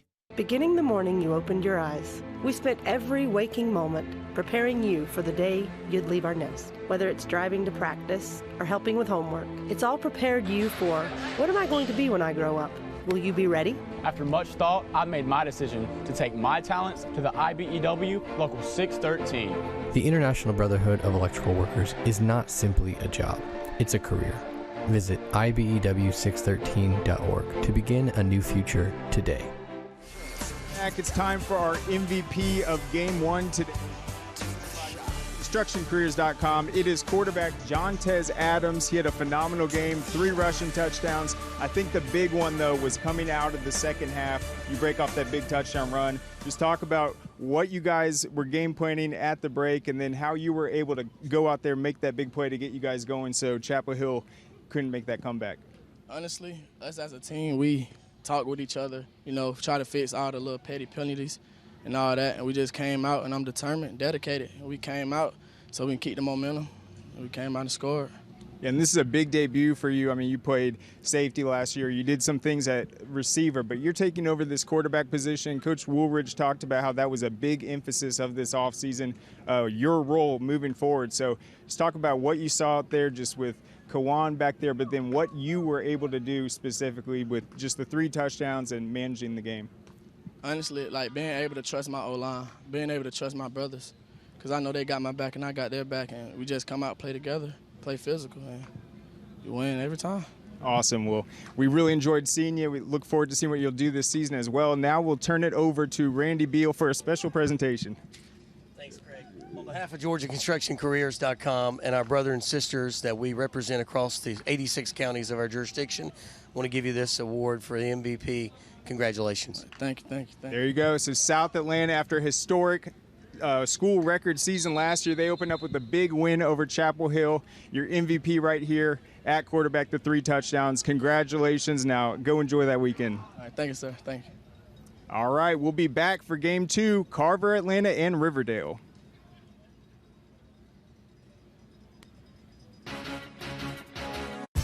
Tongue Torch, Zax Sauce. Tongue Torch and Zax Sauce?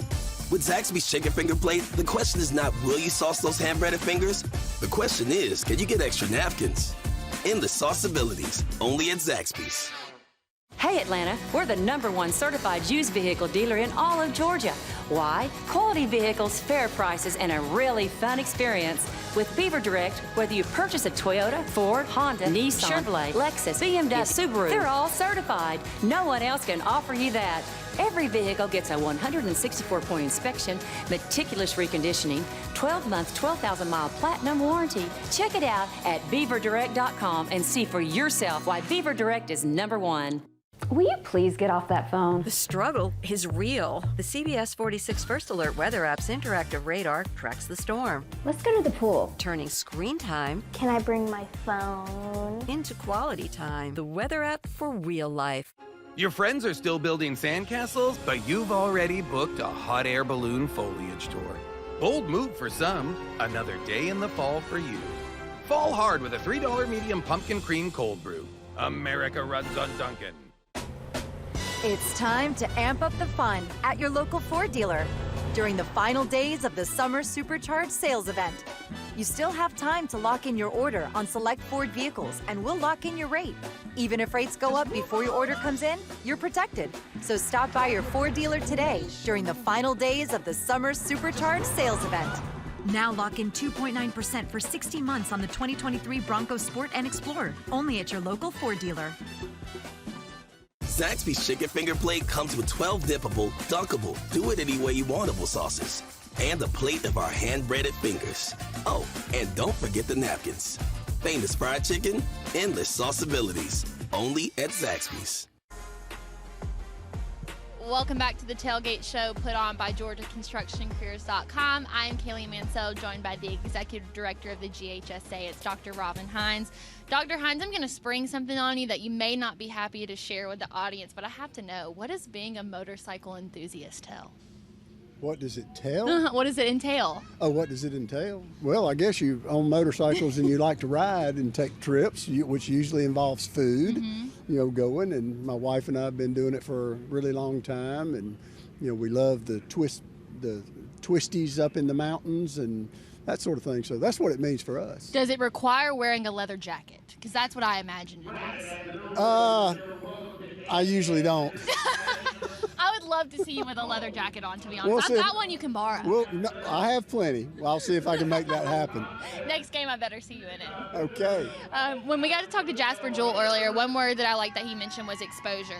Giving the APS system the exposure that they don't usually get. What is your thoughts on that? How important is it? Well, we're here. I'll tell you, we want to support all of our schools, but certainly what has happened with, the vision of IJ and Jasper and pulling this out for APS, it deserves attention. And to have those games televised and all, these guys do great work, and these kids need that. And so we're excited to be here to support them. Reclassification's done. The school year is back in full swing. What are some of the primary focuses for GHSA headed into the next semester? Well, right now, obviously we're still heavy in eligibility.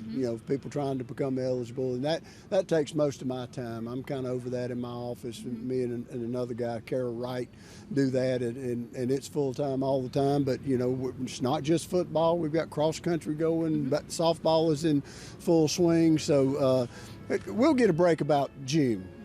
Other than being the boss of the GHSA, I also know that you're an avid football fan. You're not just here because you have to be here, but here because you want to be here. Tell us the game that you went to last night. What was the turnout? What was it like? I went to Upson Lee and Lamar County, and it turned out 21-20 Lamar. Wow. So it looked like they were going to run away with it, but Upson Lee came back, fought really hard, and almost got there, but not quite. What are some games that you're looking forward to this season?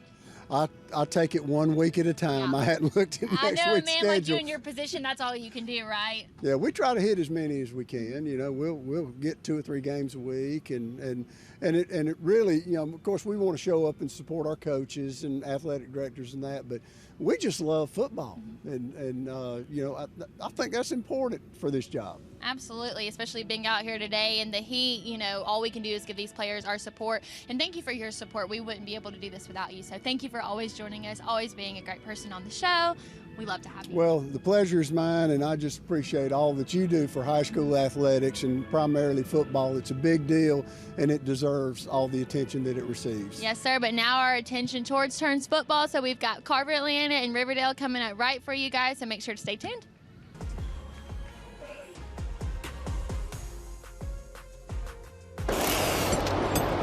Hey, is the power off on this? I don't know. Just take it off. Safety violation, unsafe work conditions. In the construction trades unions, safety is our highest priority, and we train you to recognize and speak out on unsafe working conditions so that everyone arrives and goes home safely. Learn about careers in construction at GeorgiaConstructionCareers.com. In sports, an edge is everything. Hard work, practice. Let's stay focused out there. It all adds up for your athletes. But what about your field? The right surface is a powerful advantage that allows them to train effectively and safely. Here we go. And when the lights come on, your team will be ready to win. You bring the vision, we'll bring it to life. Sports Turf. This is how we do it. Planting season is here, and it's time to give your yard the perfect touch from the professionals at Personal Touch Lawn Care. Why Personal Touch? Courteous service, attention to detail, and a desire to give you the best lawn in your neighborhood. They have the knowledge and skills to do anything that I would need. Call now for a 25% discount on design and consultation services. Big enough to serve you, small enough to know you. Personal Touch Lawn Care, 770-908-1238, or online at ptlcatlanta.com. SMART is sheet metal, air, rail, and transportation. We fabricate and install HVAC systems, ductwork. You can't just go to Home Depot and buy our product.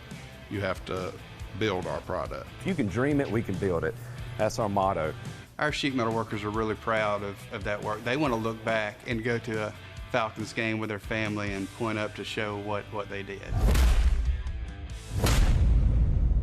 And welcome back to Eddie Henderson Stadium in Midtown Atlanta. It is game 2 of our Saturday triple header in the Great Atlanta Bash as the back-to-back region champion Riverdale Raiders take on the third-ranked and 2021 3A state finalist Carver Panthers. And good afternoon. I'm Matt Stewart, joined by Rusty Mansell. What a matchup we have. Probably the best out of the 3 here today with these 2 teams going at it, led by 2 great coaches, Darren Miles for Carver and Rodney Hackney for Riverdale. When those guys took over their programs, neither one of these programs had much success. They've made football a big deal at those schools. Not only are they producing really good teams, they're graduating their players and they're putting guys on the next level. And when you talk to both of those guys, you can tell the day-to-day passion they have. Been doing this a long time, like you said, and these are 2 of the most impressive football coaches anywhere in the state of Georgia. Carver only returns 8 starters from last year's team that won 11 games, only 4 on each side of the ball, but one of the 4 they return on the offensive side of the ball is 3-star wide receiver DeAndre Buchanan, who's committed to Georgia Southern. Young man that started creating a lot of buzz in the offseason in the 7-on-7 circuit. You start hearing about this kid and all the plays he's making. He's got that what they call knock the top off the end speed. He's a guy that can stretch you vertically, ball skills. Right now, great job by Georgia Southern to go into the city of Atlanta and get his commitment. Now, Riverdale is replacing a lot on the defensive side of the ball, namely the coach's son, Ian Hackney, who was their top tackler, a real play disruptor at the Mike linebacker position. But they do bring back Ali Abdul-Hakim, who has 8 offers. And you talking about someone that's not afraid of contact. When he comes angry. He'll come off the edge. He's got a nose for the ball. You'll notice him today when he gets there. He's going to have 2 or 3 hits today that I guarantee you we're going to put on replay. 11 TFL, 6.5 quarterback sacks a year ago. He looks ready right there. He does as a junior. So it's Riverdale and Carver, game 2 of the Great Atlanta Bash in this Saturday triple header. Going to come back and get it started after this timeout, and Kaylee Mansell is going to talk to the coaches as well.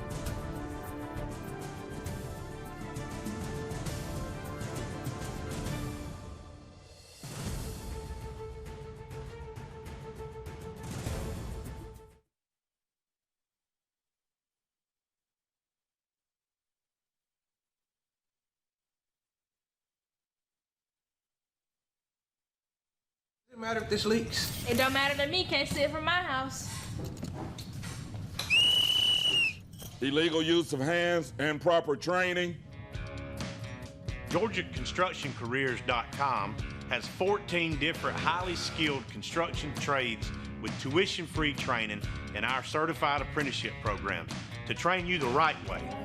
Find your career at GeorgiaConstructionCareers.com. The Great Atlanta Bash is presented by GeorgiaConstructionCareers.com. Transform your future today. Welcome back to Midtown. Riverdale and Carver got some heavy clouds rolling in. Hopefully the weather will stay away, but also give us some cloud cover and cut down on the temperatures here. Time to take a look at the coin toss, and it is brought to you by Score Atlanta.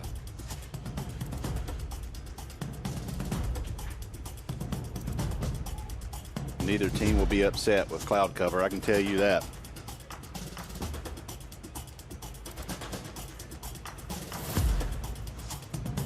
Carver already 1-0 on the season. Opened with a 22-6 win against South Cobb last week. Said beat Brookwood in scrimmage. They beat Brookwood 14-7 in their preseason scrimmage, so it looks like Riverdale is going to have the ball first. Riverdale also 1-0 on the season. They opened with a big 69-0 win over rival North Clayton. And there is Coach Rodney Hackney in his second stint with the Raiders. He has gone 32-12 since taking over again in 2018. He was the coach a long time ago, back in the late 90s, his first head coaching job, and he has a total of 112 victories in his career. Says he's starting to think a little bit about retirement. Feels like he's got one more run in him. Says he just doesn't want to end up like the Michael Jordan of the Washington Wizards. Oh, man. Oh, my goodness. Everybody's trying to forget that. The ball comes down at the 10-yard line, and here's the return by Riverdale. Got a shoe down. And Kick for Riverdale was number 8, Jaden Howard. So Jaden Howard on the return right there. The first 15 was Riverdale. Put their own to the 5-yard line. Our first chance to look at the Raiders and their second-year quarterback, Chandler Fogler. You'll remember a year ago he was a newbie, and he's got a year of seasoning under his belt. Yep. Expecting big things from Chandler Fogler this year. Got some size up front, you can tell right there. They got a left tackle in Isaiah Black, who's 6'4", 350.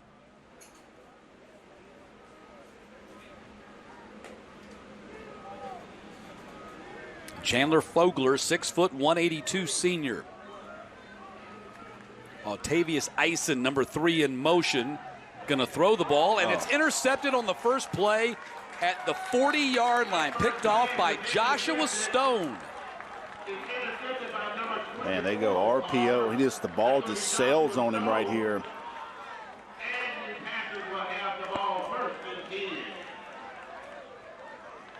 Joshua Stone, a legacy in this Carver program. He's had his cousins play here, and they've gone on to big things. His brother, Defensive Player of the Year at Jacksonville State a couple of years ago. He's now at Louisville.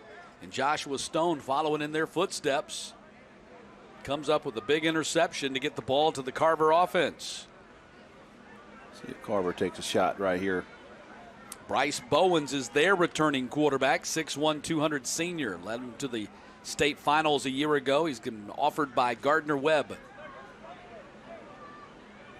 Zeke Minder in motion. Bowen's going to go to the air. There's a flag out on the play as it's complete at the 38-yard line. That was Sean Belisle. That might be legal formation. The guy covered up there. Got legal formation. Black. 5 in the backfield. Hit the nail on the head. And that guy throws it after the play starts that quick. I mean, someone went downfield that was dead.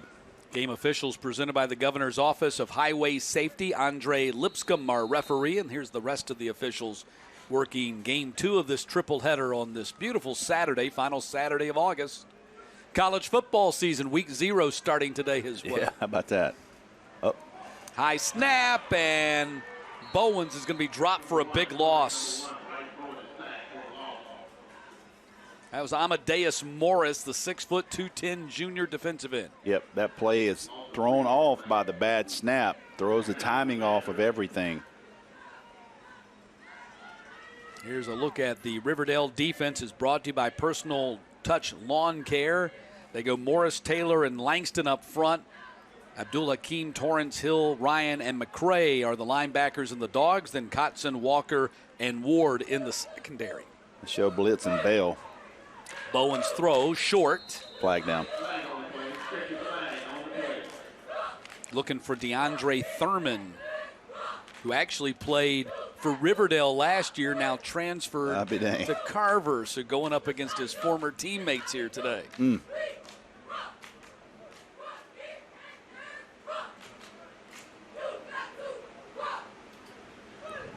I got a legal man downfield on black. Penalty decline, playing 3rd down. Formation here, they got to get that figured out. Coach Miles asking questions. Here's your Personal Touch Lawn Care offense for Carver. They go Rucker, McCrary, Smith, Thomas, and Mitchell across the line. Bowen's the quarterback. Belisle is the running back, and the wide receivers Buchanan, Hunter, Thurman, and Minter.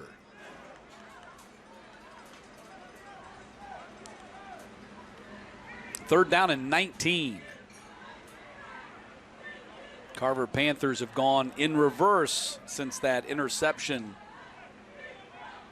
to start the game. Dropping back protection. Now it breaks down and Bowens is scrambling. Going to turn it upfield and step out of bounds at the 40-yard line, well short of the first down. That was Yusef Ryan, the linebacker, there to make sure he did not advance any further.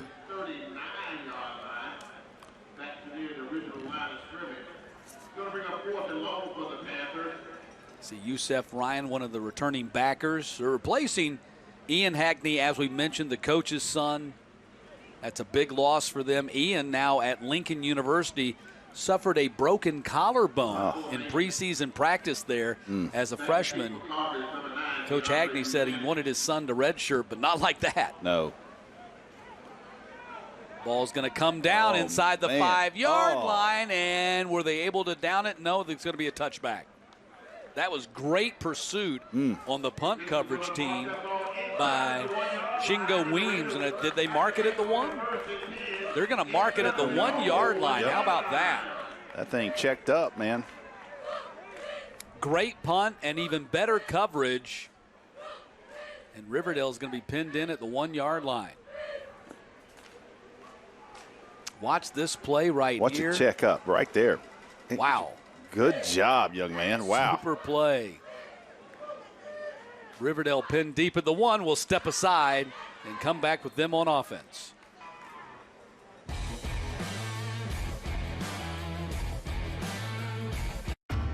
There's a highway that stretches across the 93 days of summer, where worship isn't offered to the sun, but to the smoking tire, and where the lines being blurred are the ones between drivers and demons. Coolray has always been a leader in our industry. The lifetime parts and labor warranty is pretty awesome. Basically, all the parts are covered, the labor and everything. When we say lifetime, we mean lifetime, and it's supported with money-back guarantees. And with that, you're getting all qualified technicians that are going to ensure that this job is done perfectly and operates perfectly throughout the life of the unit. Learn more about our Coolray lifetime parts and labor warranty at Coolray.com. Coolray and Carrier. Turn to the experts. Did y'all know there's more to love at Popeyes than chicken? Well, the new Popeyes Hush Puppy Shrimp is here. With 8 pieces of our tender butterfly shrimp covered in a sweet and savory cornmeal crust. Try them now for just $6. Thanks to Chase, Angie's not sweating this text since there's 0 overdraft fees if she overdraws by $50 or less. And Kyle? Well, he's keeping calm with another day to adjust his balance if he overdraws by more than $50. Overdraft assist from Chase. Make more of what's yours. There's a highway that stretches across the 93 days of summer, where worship isn't offered to the sun, but to the smoking tire, and where the lines being blurred are the ones between drivers and demons. The Georgia Construction Careers.com Great Atlanta Bash is sponsored by the International Brotherhood of Electrical Workers Local 613, Atlanta's Electricians. Smart Local 85, get your sheet together. Breda Pest Management, the official pest control of Atlanta. The Georgia Sheet Metal and Air Conditioning Contractors Association, careersinsheetmetal.com, building a solid future. And by Sports Turf, you bring the vision, we'll bring it to life. So not a great start for Riverdale on offense. Their first play was an interception. Their second snap comes from their own 1-yard line. So 1st and 10 for the Raiders, backed up in their own end. Fogler going to hand off, and Eisen trying to get out of the end zone and just barely does. He was that close to being trapped behind the line of scrimmage for a safety. That was Shingo Weems, the middle linebacker, making the tackle. We anticipate a very physical football game right here. These two line of scrimmages are going to get after each other. Personal touch, lawn care, offense for Riverdale. Black, Andrade, McKinney, Warford, and Wiltz up front. Quarterback Fogler, the running back Eisen, and then Howard, Dyer, and Garvin and Thurston, the wide receivers. Hill, the tight end. Fogler, play action out of the end zone, going to sell on him. And it's going to be 3rd down.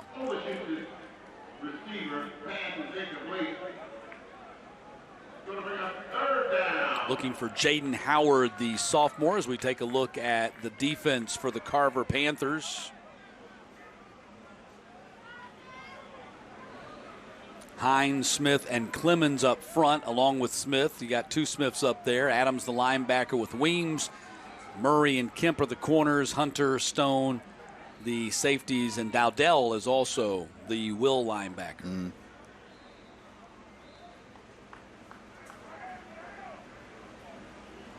So 3rd down and 10. Eisen gets the handoff, and again he has to scoot to get out of the end zone and not get trapped for a safety. Jamontez Hines, the 6'2", 190 junior, making the tackle. You see the penetration right here. Not able to get the line of scrimmage reestablished. And Carver looks tough up front. You might remember Octavius Eisen having a big game here in the Great Atlanta Bash a year ago when the Raiders beat Mays 42-15. He ended up rushing for over 1,000 yards. Wow. That seems like 3 years ago. Jordan Ning standing on that back line to punt. He's a good one. This is a spiral that's going to hit at the 35 and go out of bounds close to the 40. Let's see where they spot it. Looks like the 38 is where they will put it down for Carver. So Carver has had good field position. They just got to capitalize on it now as they go out there for their second possession. Yeah, you see that you see the running back come in motion there and run in place. You see that. I've seen it before, just kind of keeping your guy moving a little bit. But something interesting there. We'll keep an eye on that to see if that's tipping some running plays. But see that from time to time a little bit, jogging in place. Hard to believe, first ever meeting between Carver and Riverdale. Oh my goodness, I'd have lost money on that. Good job out of Take a loss on the handoff to Torrin Kemp. Tell you what, 18 Morse is coming. Amadeus Morris. What a name, Amadeus Look at Morris. that. Watch him get up. Comes back and makes the play. Good job right there. Riverdale running 3-3-5. Grayson runs the same defense. It's you don't see it a ton. Yep. But that is Adam Carter is a big 3-3-5 guy. 3 linebackers, 3 defensive linemen, 5 secondary DBs. Yep. And you want to run the ball on that, but right now. Kemp's not having any kind of success against this No. Carver defense. They are all over the place right now. I mean, the Riverdale defense. Yep. Yeah. And that was Ali Abdul Hakim, I think, who finished off that play. Yes. Well, they are coming.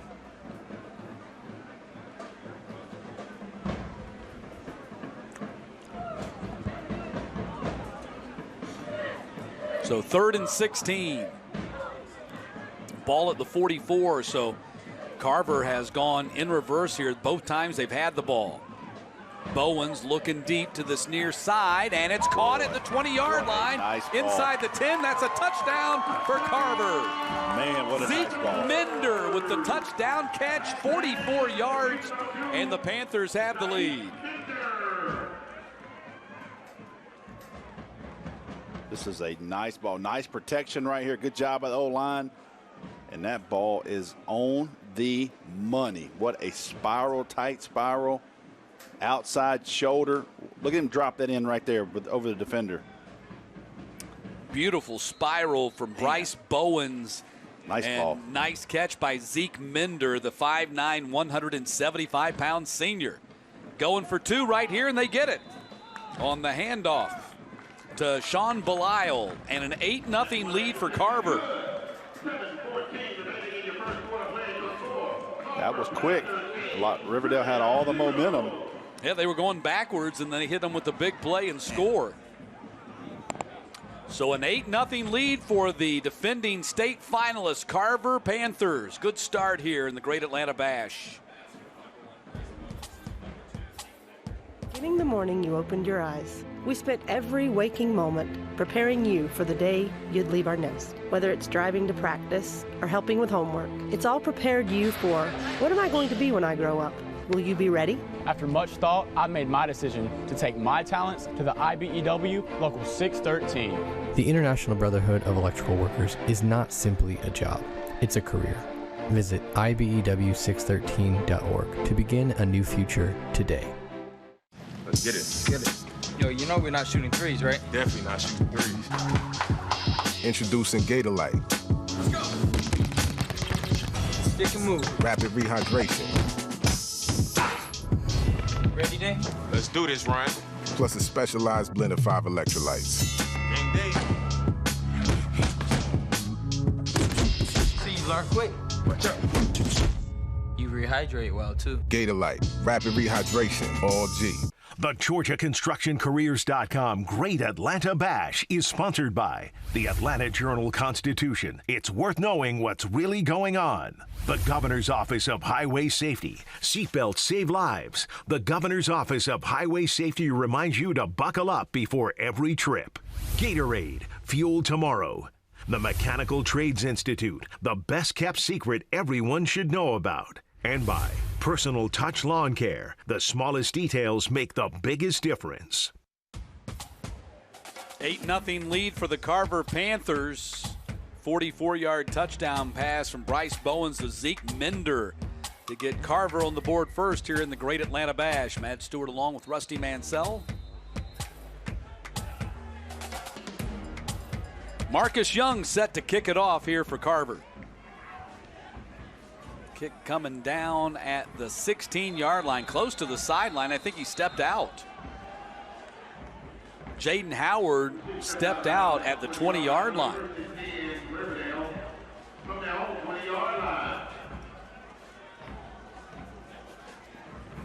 Here's a look at the Breda Pest Management scoring summary for Carver. Zeke Minder posing for the camera. Yep.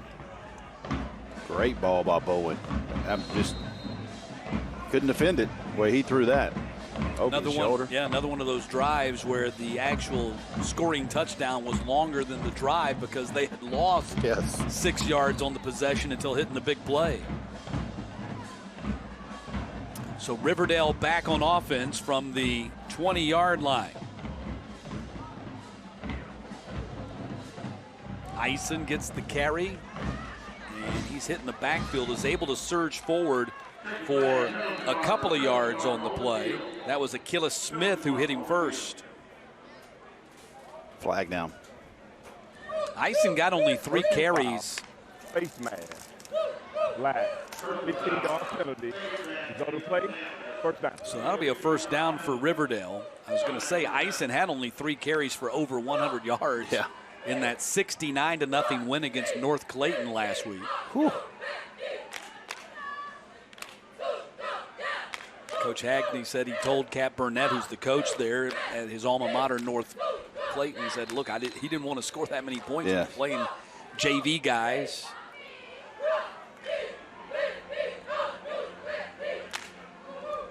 So 1st and 10 from the 37. Fogler to the air, fires across the middle and out of the hands of Jaden Howard. Then he takes a pop from Joshua Stone. Yep, and I think he was thinking about that, and then I get it.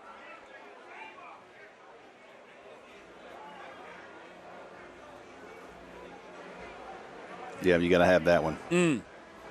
Joshua Stone and Torrin Kemp teaming up for that hit. Almost a little helmet to helmet there, but that you know when you go across the middle, you got to take that hit. It's a good ball. 2nd down and 10, right up the middle. Eisen got a first down. Stone gets him on the ground at the 48. Saw the burst there from Octavius Eisen, a 3rd-year starter for the Raiders. Riverdale has some speed. They come back counter. Some collisions going on right now. Eisen, 6'1", 210-pound senior. Been in the starting lineup since his sophomore year. Going to get it again. This time he's not going to go anywhere but sideways. No gain on the play. Maybe right back up to the line of scrimmage. Only 4 starters back on defense for Carver, but one of them, number 57, Qantas Clemens, 3rd-year starter, over 80 TFL in his career. Oh, my goodness. Big Qantas, 5'11", 240 senior. Been a fixture on that Carver defensive line. Probably going to be the valedictorian of his class, too. Oh, that's impressive.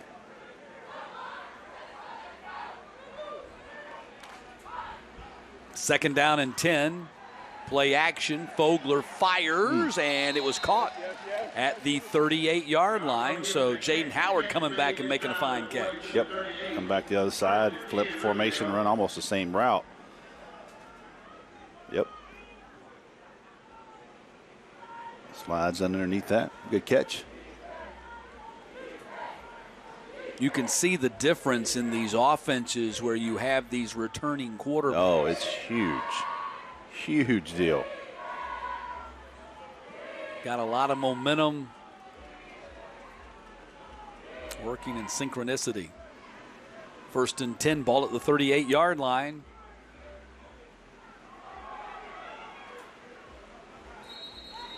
Stopped after a 3-yard gain. First carry of the game for Darian Dyer.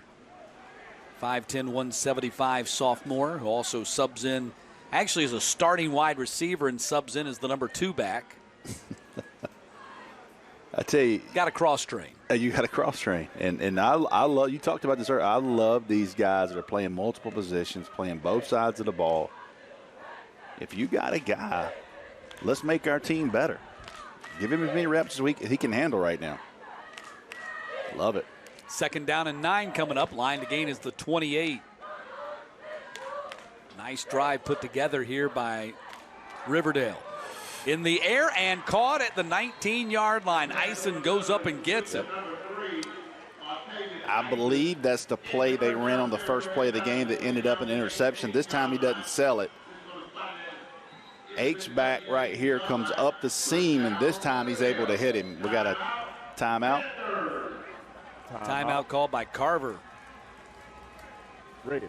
Chandler Fogler throwing a pretty ball and in rhythm too, as the Raiders are now in the Gordo's Cheese Dip red zone. See Coach Rodney Hagney, he is fired up and giving it hard, isn't he? Man, he has had such an incredible career. He actually started at Riverdale 20 years ago. He went 16-18 in his first 3 seasons as a head coach. Been at Osborne, he's been at Mays, he's been at Lithonia, he's been at North Clayton, Washington. Now he's back at Riverdale. As you take a look at the Smart Local 85 team resume for the Raiders, they were 9-1-1 a year ago. Made it to the second round of the state playoffs with the Region 5 4A champs for a second straight year. And lost to a very good Doherty team, 7-0 in the second round of the playoffs in 2021. You know, that'd be team a out of physical Albany. game. Yep. You lose 7-0 in the second round of the playoffs. There's some popping going on in that game. Handoff goes to Dyer, and Dyer, not a lot of room running to the left side of that defensive line. And, of course, Aquantis Clemens is right in the mix. Lost yardage on the play. Second down, now third down, and more than 10. Yeah, they just penetration killed that play. They just gang tackle him. Yeah, that was Aquantis Clemens, another TFL. Yep. For Mr. TFL. Yes. So second down and 11 coming up. Line to gain is the 8.5, pardon me, I think 8.5 yard line. Dyer stays in there at running back. Play action. Fogler looks one side and the next. He's going to take a loss. Jamontez Hines got to him for the quarterback sack.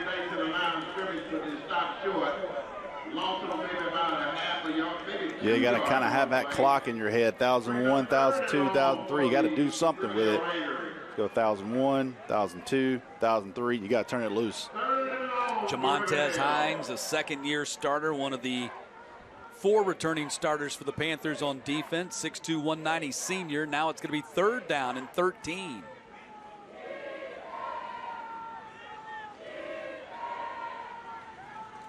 Under 3 minutes to play here in the opening quarter, an 8-0 lead for the Carver Panthers.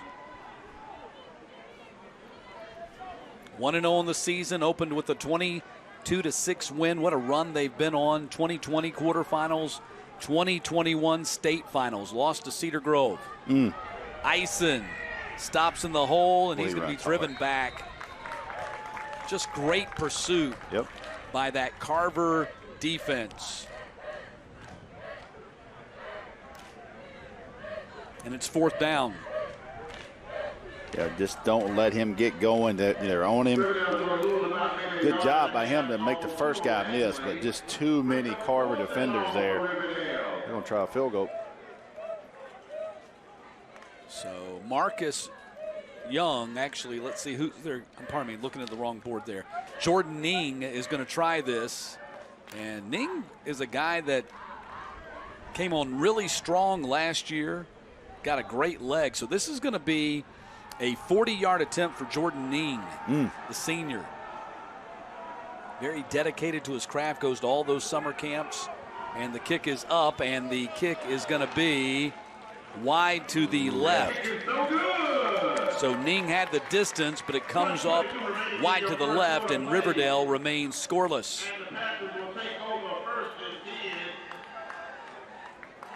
Here's a look at the Smart Local 85 Carver resume.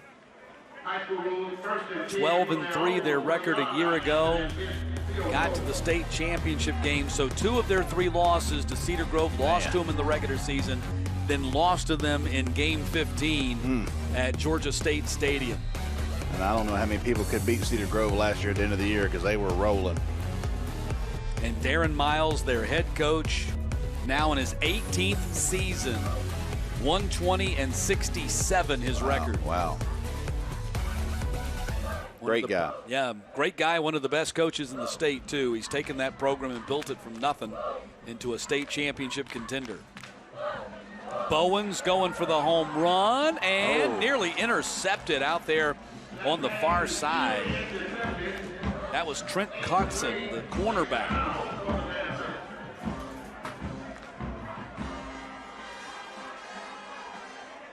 Great play. Yeah, they were going for Buchanan, the three-star commit to Georgia Southern.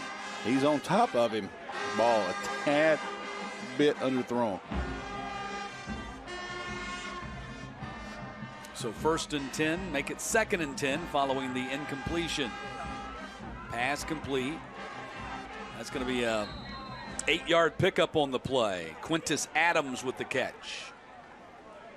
Let me amend that. That is number 6, not 5. DeAndre Thurman with the catch, making the catch against his former teammates.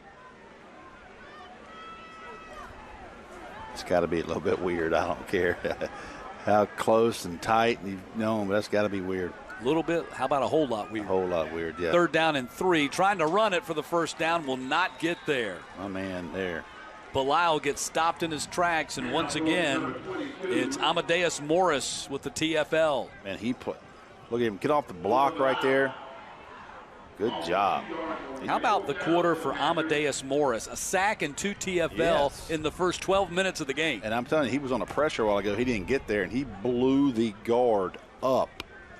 He is a physical football player. So 4th down and 5.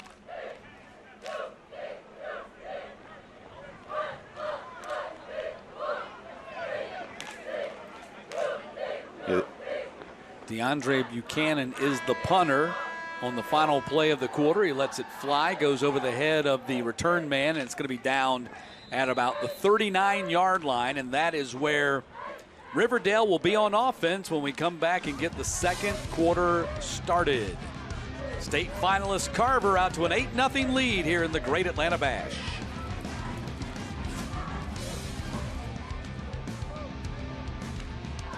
Back again, huh? You must love losing. You're buying the next one. You gotta win one first. Okay. Mix and match your 2 favorites for $3.29 at any size soft drink for $1. Ba-da-ba-ba-ba. Georgia Power is here with a little reminder of how easy it is to save energy at home. Because it's often as simple as a twist or as easy as a lift. Visit GeorgiaPower.com for tips and programs to help save energy and money. Attention, it's time for the morning announcements. Make sure your parents are aware of the Ingalls Tools for Schools program and ask them to link their Ingalls Advantage card to our school. Remember, you have to do it each year. Now please stand and join me in the Pledge of Allegiance. I pledge allegiance to the flag of the United States of America and to the republic for which it stands, one nation, under God, indivisible, with liberty and justice for all. You've been waiting. It's your time. Fall is coming, and it's still 80 degrees. Minor detail. Fall hard with a $3 medium pumpkin spice signature latte from Dunkin'. Back again, huh? You must love losing. You're buying the next one. You gotta win one first. Okay. Mix and match your 2 favorites for $3.29 at any size soft drink for $1. Ba-da-ba-ba-ba. Start of the second quarter here in Midtown, Eddie Henderson Stadium. Our triple-header in the Great Atlanta Bash on this Saturday in game number 2 with third-ranked Carver leading Riverdale 8-0. Matt Stewart, Rusty Mansell, thanks for spending your Saturday with us on this college football opening Saturday, the first big weekend of college football coming up next week. Boy, get home tonight and check out our old buddy Barton Simmons, Vanderbilt, Hawaii, about 10:30 tonight. Yeah, Barton is the general manager of the Vanderbilt football program. Good you buddy and I of both worked a lot with Barton over the years in his college football recruiting days with 24/7 Sports. So he was a high school teammate of Clark Lee. That's correct. So they've been friends for a long time, and kind of told me behind the scenes, look, if you ever have that opportunity for us to work together, the things right, I'll do it. And when he came to Nashville, where Barton lives, played high school football there at Montgomery Bell, played at Yale. That's enough of kissing your hind end there, Barton. But good luck tonight. Proud of you. Love Bart. Yep, good guy. 2nd down and 6 from the 43-yard line. There it is. Pass is going to be caught on the secondary deflection. Ison's going to score the touchdown for Riverdale. What a break, because that wasn't the intended receiver. No, it wasn't. They tried the same pass again. Those were vertical routes, and the ball a little bit high, and they played the tip drill, and Riverdale catches a break for a touchdown. Yeah, sometimes about being in the right place at the right time. There. Yep, nice ball. Nice tip there. Play the tip drill. 57-yard touchdown pass from Fogler to Ison. They bring Ning on for the PAT. Had 2 players there. Oh. Going to be blocked. Got deflected there at the line. So it's 8-6.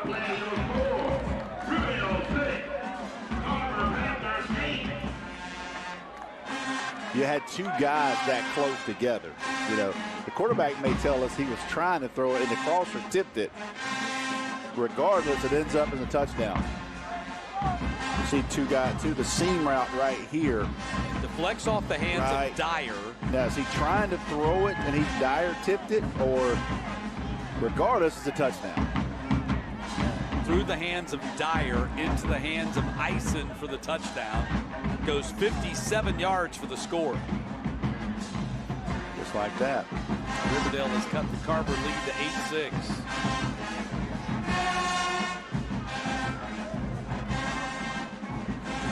Carver band, like the South Atlanta band. Hey, South Atlanta's still playing. And they're going to play right until they get to the parking lot. They're in the parking lot. They are still playing. Carver band got off the bus, blowing those horns and beating those drums. Here's the Breda Pest Management scoring summary. 2 plays, 61 yards.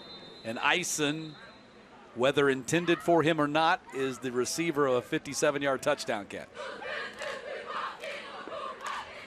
So Ning with the kickoff. It's coming down at the 12-yard line. Right up the middle. Good job. Great return up close to the 50-yard line by Zeke Minder.